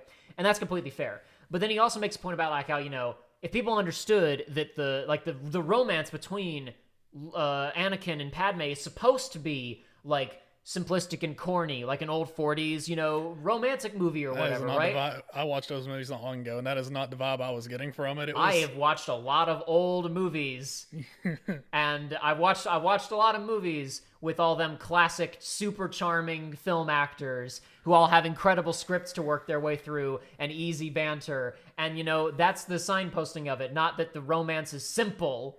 And the not like man, I'm gonna reference all of these movies that have incredible performances from super charming actors with chemistry that's off the charts, and amazing scripts. And have no value for scripts or character writing or acting. Like, what's your approach here, Mr. Lucas? Also, the proposal of like Star Wars fans didn't like that because they didn't like how much kissing was in the movie. I'm like the same like the same people you're mad at, like the people who are on Reddit complaining about how the Star Wars prequels are bad in his own words or whatever, like, and saying that The Empire Strikes Back is the best one because it's the darkest. I recall a really corny, stupid love story in The Empire Strikes Back between two really magnetic actors who say stupid, corny lines about how you like scoundrels, there's not enough bad men in your life, and then they smooch, and they have like 4 scenes of like developing their romance in the whole movie. And it's very old school and very classic, and people like that because it's not about like sure, yeah, he wanted to do one thing, but he didn't, so it doesn't matter. I don't know. Like, to be clear, that guy can like episode 2 all he wants. I don't give a crap about that, right? He can like episode 2. I don't like it, and when I say I think it's a bad movie or it's a bad movie, I'm saying it's from my opinion. The scenes with Anakin and Padme on that planet, if you just changed the score and told me it was from like a drama where you're like wondering if one of them's going to kill the other person, other? Yeah, absolutely. It's like, it would have been like, yeah, no, this works, but not in the proper context. That's 1,000% the vibe. I don't like that crap. Also, this guy also is saying how Star Wars fanboys rejected the new movies because they wanted them to be dark, and the prequels aren't that as dark. But then he put episode 3 as his top 1 in his listing. And also, he was repeatedly arguing, like, how these are movies for 12-year-olds. Like, they're movies that are supposed to be for all ages, right? But then he goes into a 2-hour-long diatribe about how you need 2 film degrees and an understanding of the underground scene of experimental filmmaking in the 60s and 70s in San Francisco to appreciate the genius of what's going on in the prequels. So it's like, you need to make up your mind on which one of these is going on with these movies. Oh, on a different note, speaking of Star Wars, I just realized that Visions released recently. Oh yeah, that did just come out, didn't it? That was, what's the day? yesterday. Yeah, that should be cool. That looks because very I neat. was I really want to watch that Trigger one with the brother and the sister fighting on top of the Star Destroyers. Yes, absolutely. I'm so no, excited. because I was at a friend's house the other day when we were talking about Star Wars, and I was talking about Visions. He's like, "Oh, what's that?" I was like, "Well, let's pull up the trailer," and it was like we watched the trailer. It's like, "Oh, that's cool." And it's like coming out in 2 days. I was like, "Oh, that slipped up on me." So I'm gonna have to give that a shot. Nathan Berryhill, I'm not going to get into a ton of detail about my opinion on The Last Jedi right now. Suffice to say, yes, I like that movie. I think that talking about authorial intent, this guy's basically made a 2-hour-long video about how Star Wars prequels are good because George Lucas is a film aficionado and he loves movies and he's referencing a bunch of movies, right? And like that's fair. Like something that made me come around on the prequels a lot was thinking about the fact that, like, you know, George Lucas is a guy who liked making weird experimental mood pieces, and he accidentally made 2 really big movies, American Graffiti and Star Wars, and then he was stuck with that, right? And he kind of let other people do a lot of the boat driving on Empire Strikes Back and Return of the Jedi, and then he was involved on the Indiana Jones movies, but he didn't even write them. He just was like involved in the story and on set and throwing around ideas. Like he was just riffing, right? Yeah. Other people were doing the work and he was just riffing because he didn't like the amount of public pressure that was on him for those movies.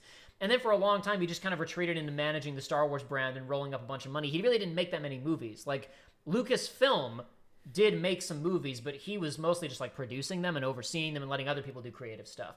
And so on one hand, I completely respect the idea of a guy who just wants to make movies who wound up stumbling into the type of success that he never wanted and the kind of pressure that he never wanted, just wanting to do wacky, weirdo stuff, and he happened to have the budget to be able to do whatever he wanted with a huge IP.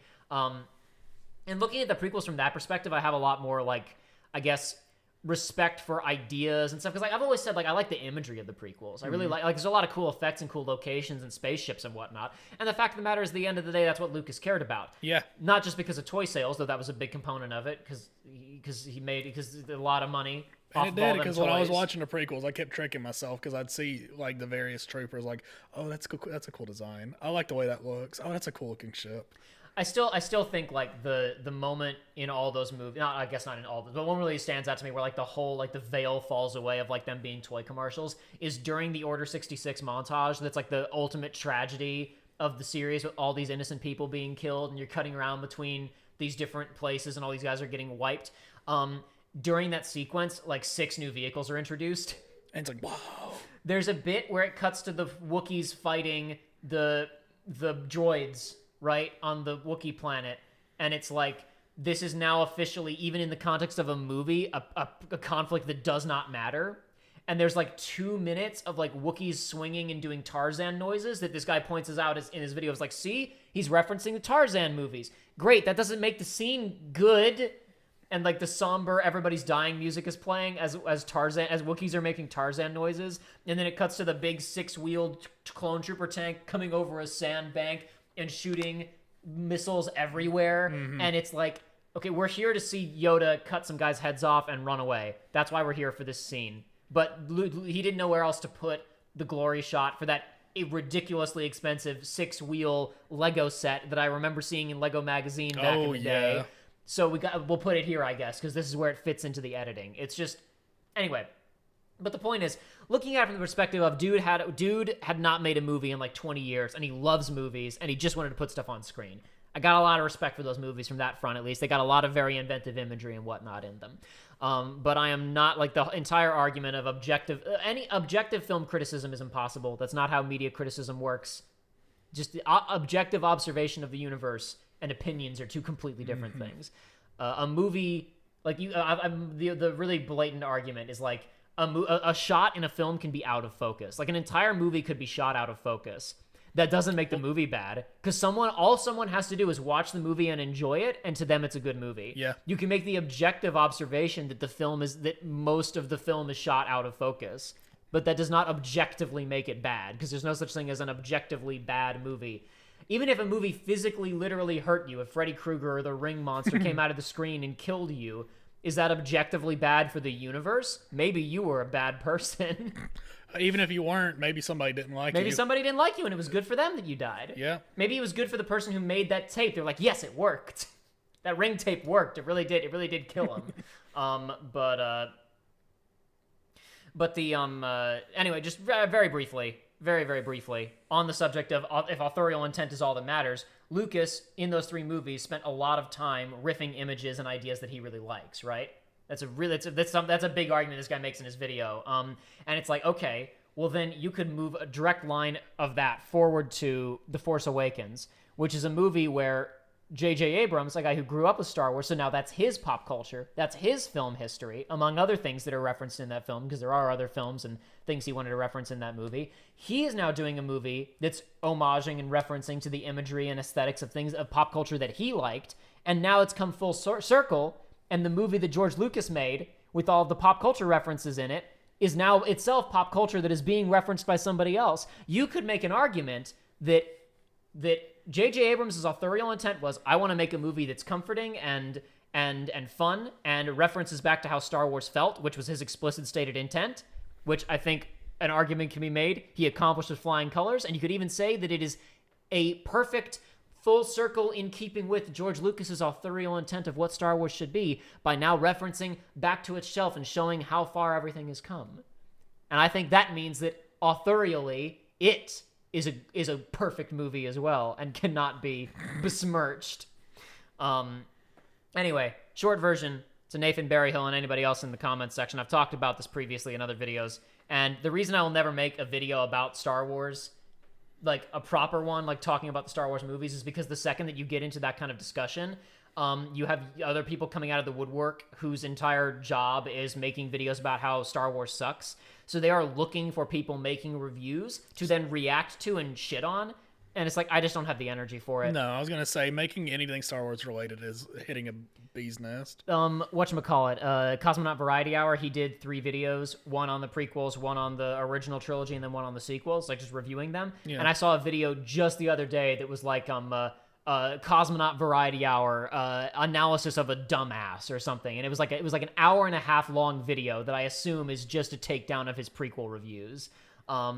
Why would you put yourself in the line of fire like that if you don't have to? Well, I mean, to be fair, Marcus is a guy who doesn't care at all. Yeah. And I don't care that much, but also I don't have like the security of a platform where like Marcus has like 1 million subscribers or whatever, an established fan base.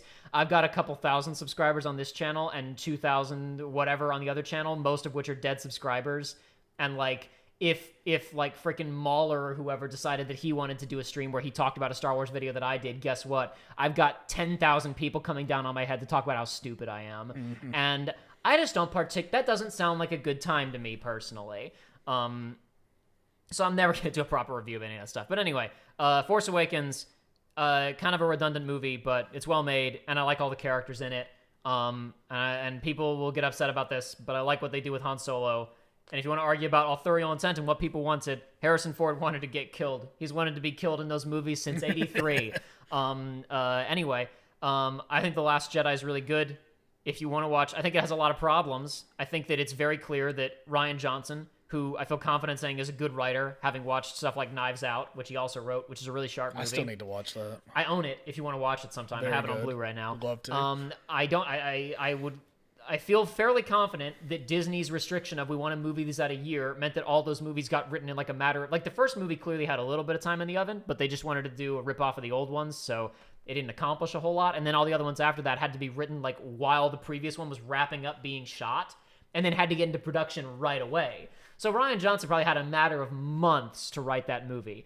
And it's very clear to me that he cares about the Rey and Luke stuff in that movie 10 times more than everything else happening in that film. And if he'd had a year to write that movie, then I think the Finn and Poe plotlines probably would have been a lot cleaner.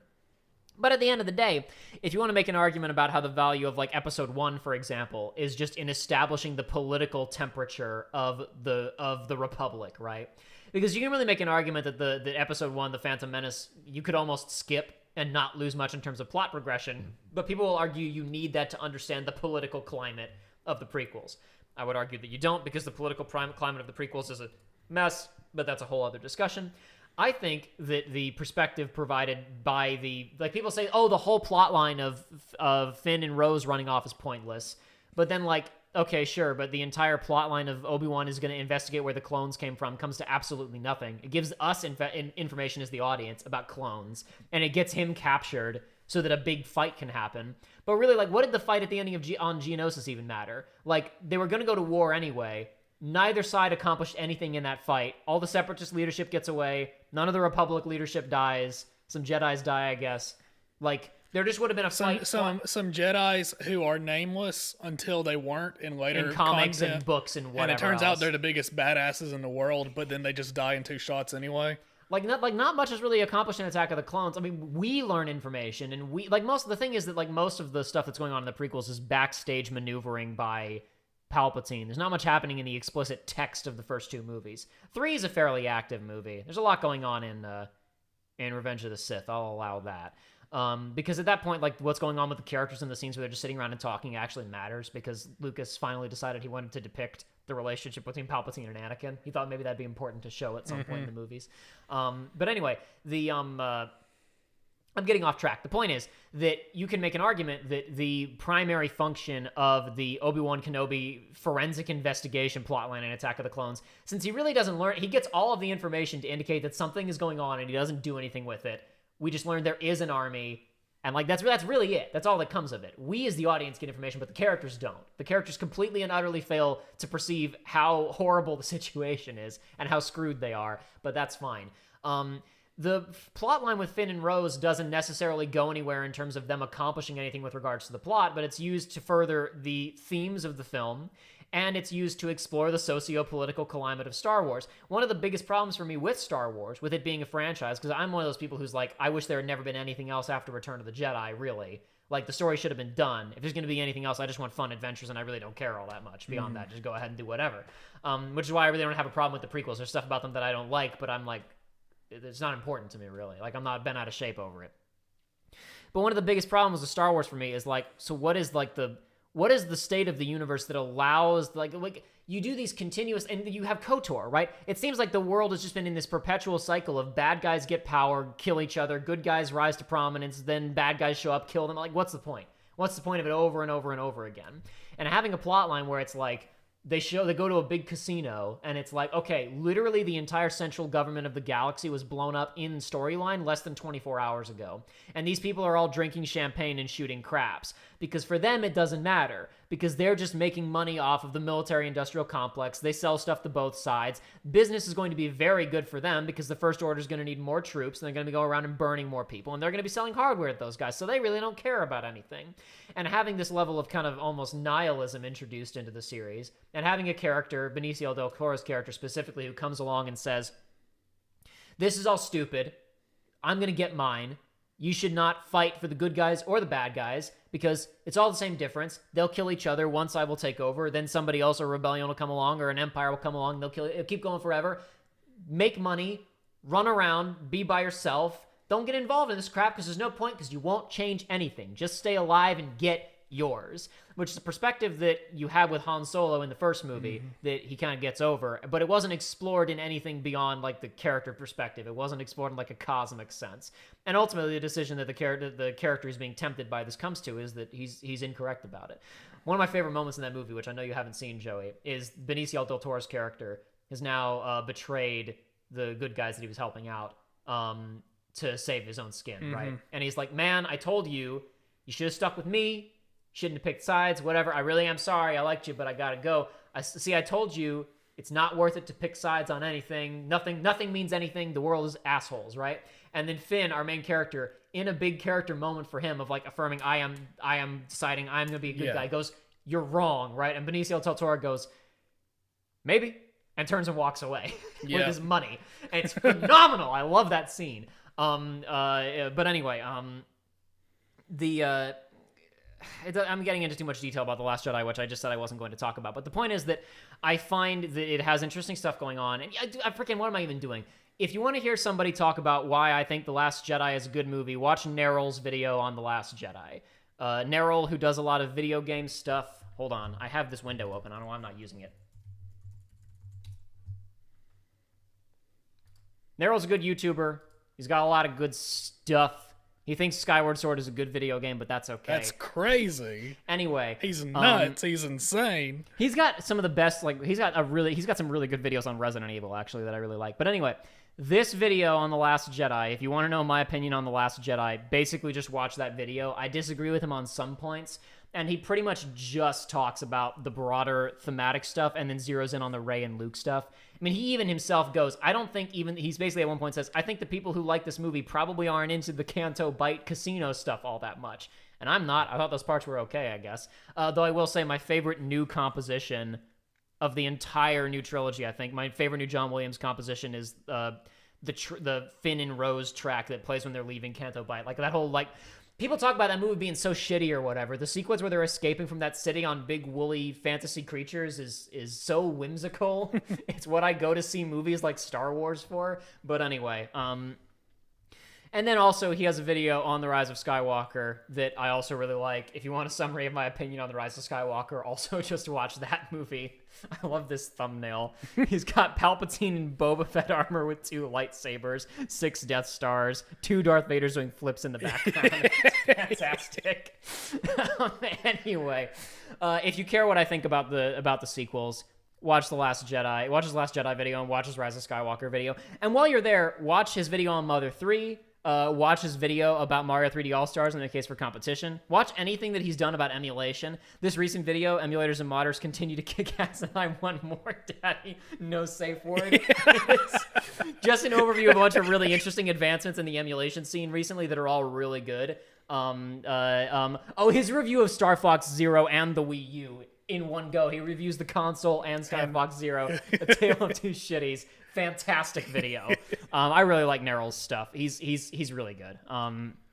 If you guys haven't checked out Neryl, you honestly should. Even if you hate The Last Jedi, I think if we investigate this video, you will find that the dislikes are higher than is normal. Not that high, but there are a lot of people who are like, man, I usually like Neryl's video game opinions, but his opinion on The Last Jedi is dog. So even if you hate The Last Jedi, you may like some of his other videos. Neryl's good. I like him a lot. Check him out. Oh, yeah, he's got a review of Twisted Pair down here. I thought I saw Mr. Brain. The film America needs right now. So good. He's also, to be fair, he's actually one of the only guys I've ever seen make a, like, concerted argument about why motion controls are actually super interesting, and we barely scratched the surface of what could have been done with them with game design because the Wii was not actually sophisticated enough to handle much more than IR pointing and waggle. Yeah. So people got sick of it and fed up with it and demanded no more, and now nobody's doing anything with it anymore. He was basically making an argument like that's the only major advancement in video game design since the analog stick, which itself was predated by joysticks and arcade systems. Right. Which he's not really wrong, but anyway, Neryl's cool. Check him out. But regardless, we've been talking about a bunch of other stuff other than just Nintendo Direct now, but that's fine. Isn't that how it always goes? Yeah, we always talk about other stuff after these. It's no big deal. A person who exists, my last Star Wars comment says, all I know is Dave Filoni needs to undergo surgery carrying Star Wars this much these last few years. Dave Filoni, the director of the Star Wars Clone Wars television show, who also did Rebels, which is a show I don't particularly care for that much, but it had good stuff in it. He and Jon Favreau are the 2 main guys running The Mandalorian. He's been involved in, and he's also doing The Bad Batch again. He's back to doing, he stepped away from the animated shows for a little while, but he's back to do Bad Batch. I saw something really funny where people were flipping out because they started releasing behind-the-scenes stuff for Mandalorian Season 2. Okay. And I don't know if you know this, Joey, but in Mandalorian Season 2, Luke shows up, and he cuts a bunch of people in half with a lightsaber. So Mandalorian Season 2 has a bunch of fan service stuff in it. And Luke shows up, and people were being really weird and like posting stuff about like, oh man, parallels between like father like son, because they were comparing it to that scene where Darth Vader's cutting people up in Rogue One. Like it's a positive comparison. Like, what do you mean? You mean like, yeah, the scene where the guy is like an evil villain murderer man, you're making comparisons to Luke, the paragon of light and hero. Like you're doing side by sides about, oh man, this is so cool. Dave Filoni gets it. And it's like, Like, anyway, that's not what Dave Filoni's trying to do anyway. He just wanted to do a scene where Luke's a badass or whatever, right? Anyway, so yeah, Luke comes out here and look, he's doing the Rogue One thing, right? Yeah, woohoo. Also, people bitch about how, like, in Last Jedi, the fight choreography is terrible because there's bits where people aren't swinging at NPCs or whatever, right? Okay, let's look at how many opportunities in this scene people have to cut Luke. I mean, have to shoot him.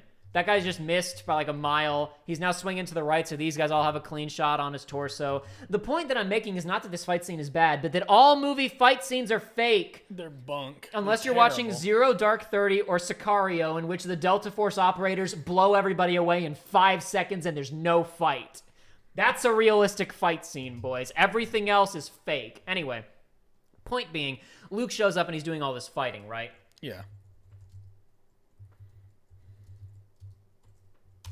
Ahsoka from the Clone Wars television show also shows up in the new season. I haven't watched the new season. I've only seen bits, right?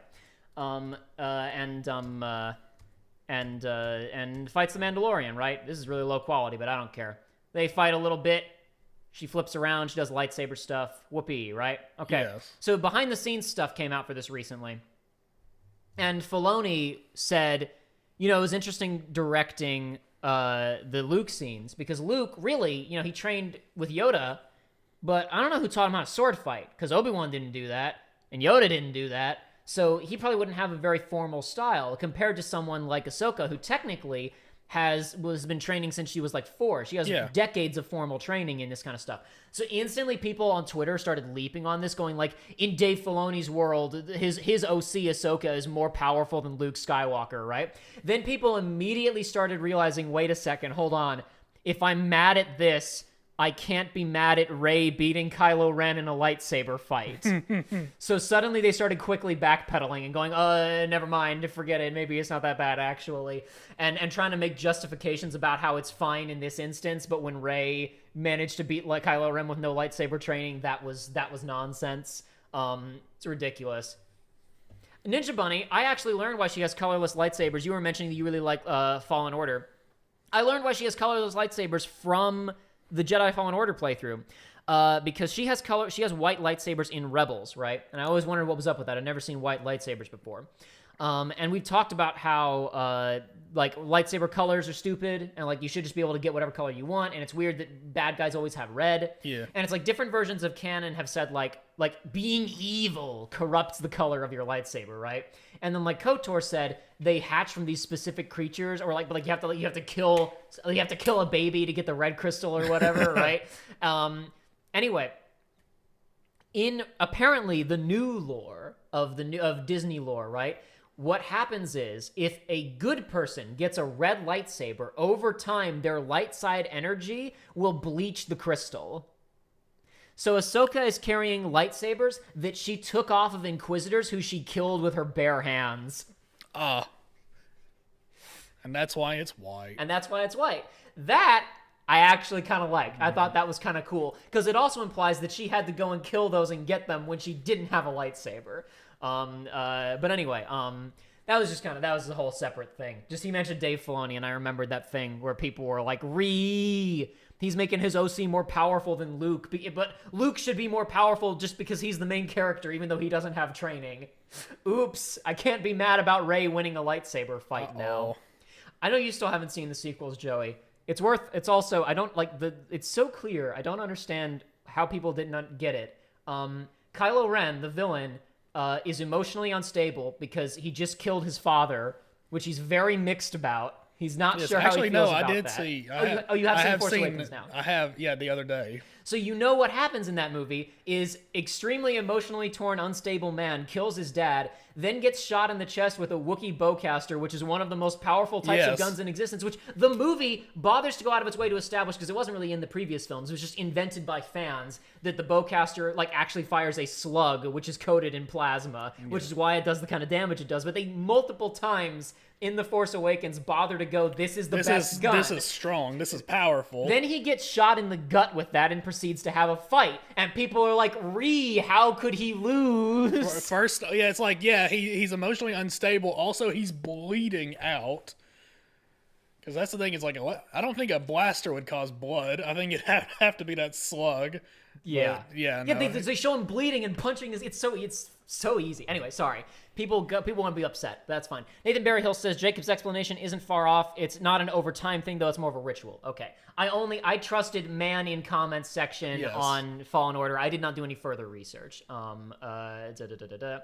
Kylo easily handles a Rey that has been trained in Rise of Skywalker. Yeah, that's a worthy point. Is that they are much more equal in the later movies where he's not off kilter and hasn't been shot in the gut. Anyway, that's enough of that. We will play Psychonauts for a couple of hours. We're gonna take a break though. We're gonna figure out. We may eat dinner now, or we may wait and just do a shorter stream. One way or the other, though, we're gonna run to the restroom probably and get a couple of other things set up, and we will be back to play more Psychonauts. Yes, I've been looking forward to it. I want more of that game. Let's say we will be back in probably 20 or 30 minutes, folks. It will not be on this page. You'll have to leave this page, and a new stream will start. But we will be back shortly. So the 29 of you who are currently here, go do something else for a little while, and we will be back. We'll be back for more. So we'll see you guys in a little bit. Take it easy, folks. If I stop the stream, unfortunately, because of the way that YouTube works and delay works, it will probably actually cut us off. I'm not gonna play music like I normally do, but I am just gonna let it sit for 2 minutes before I kill it. Okay.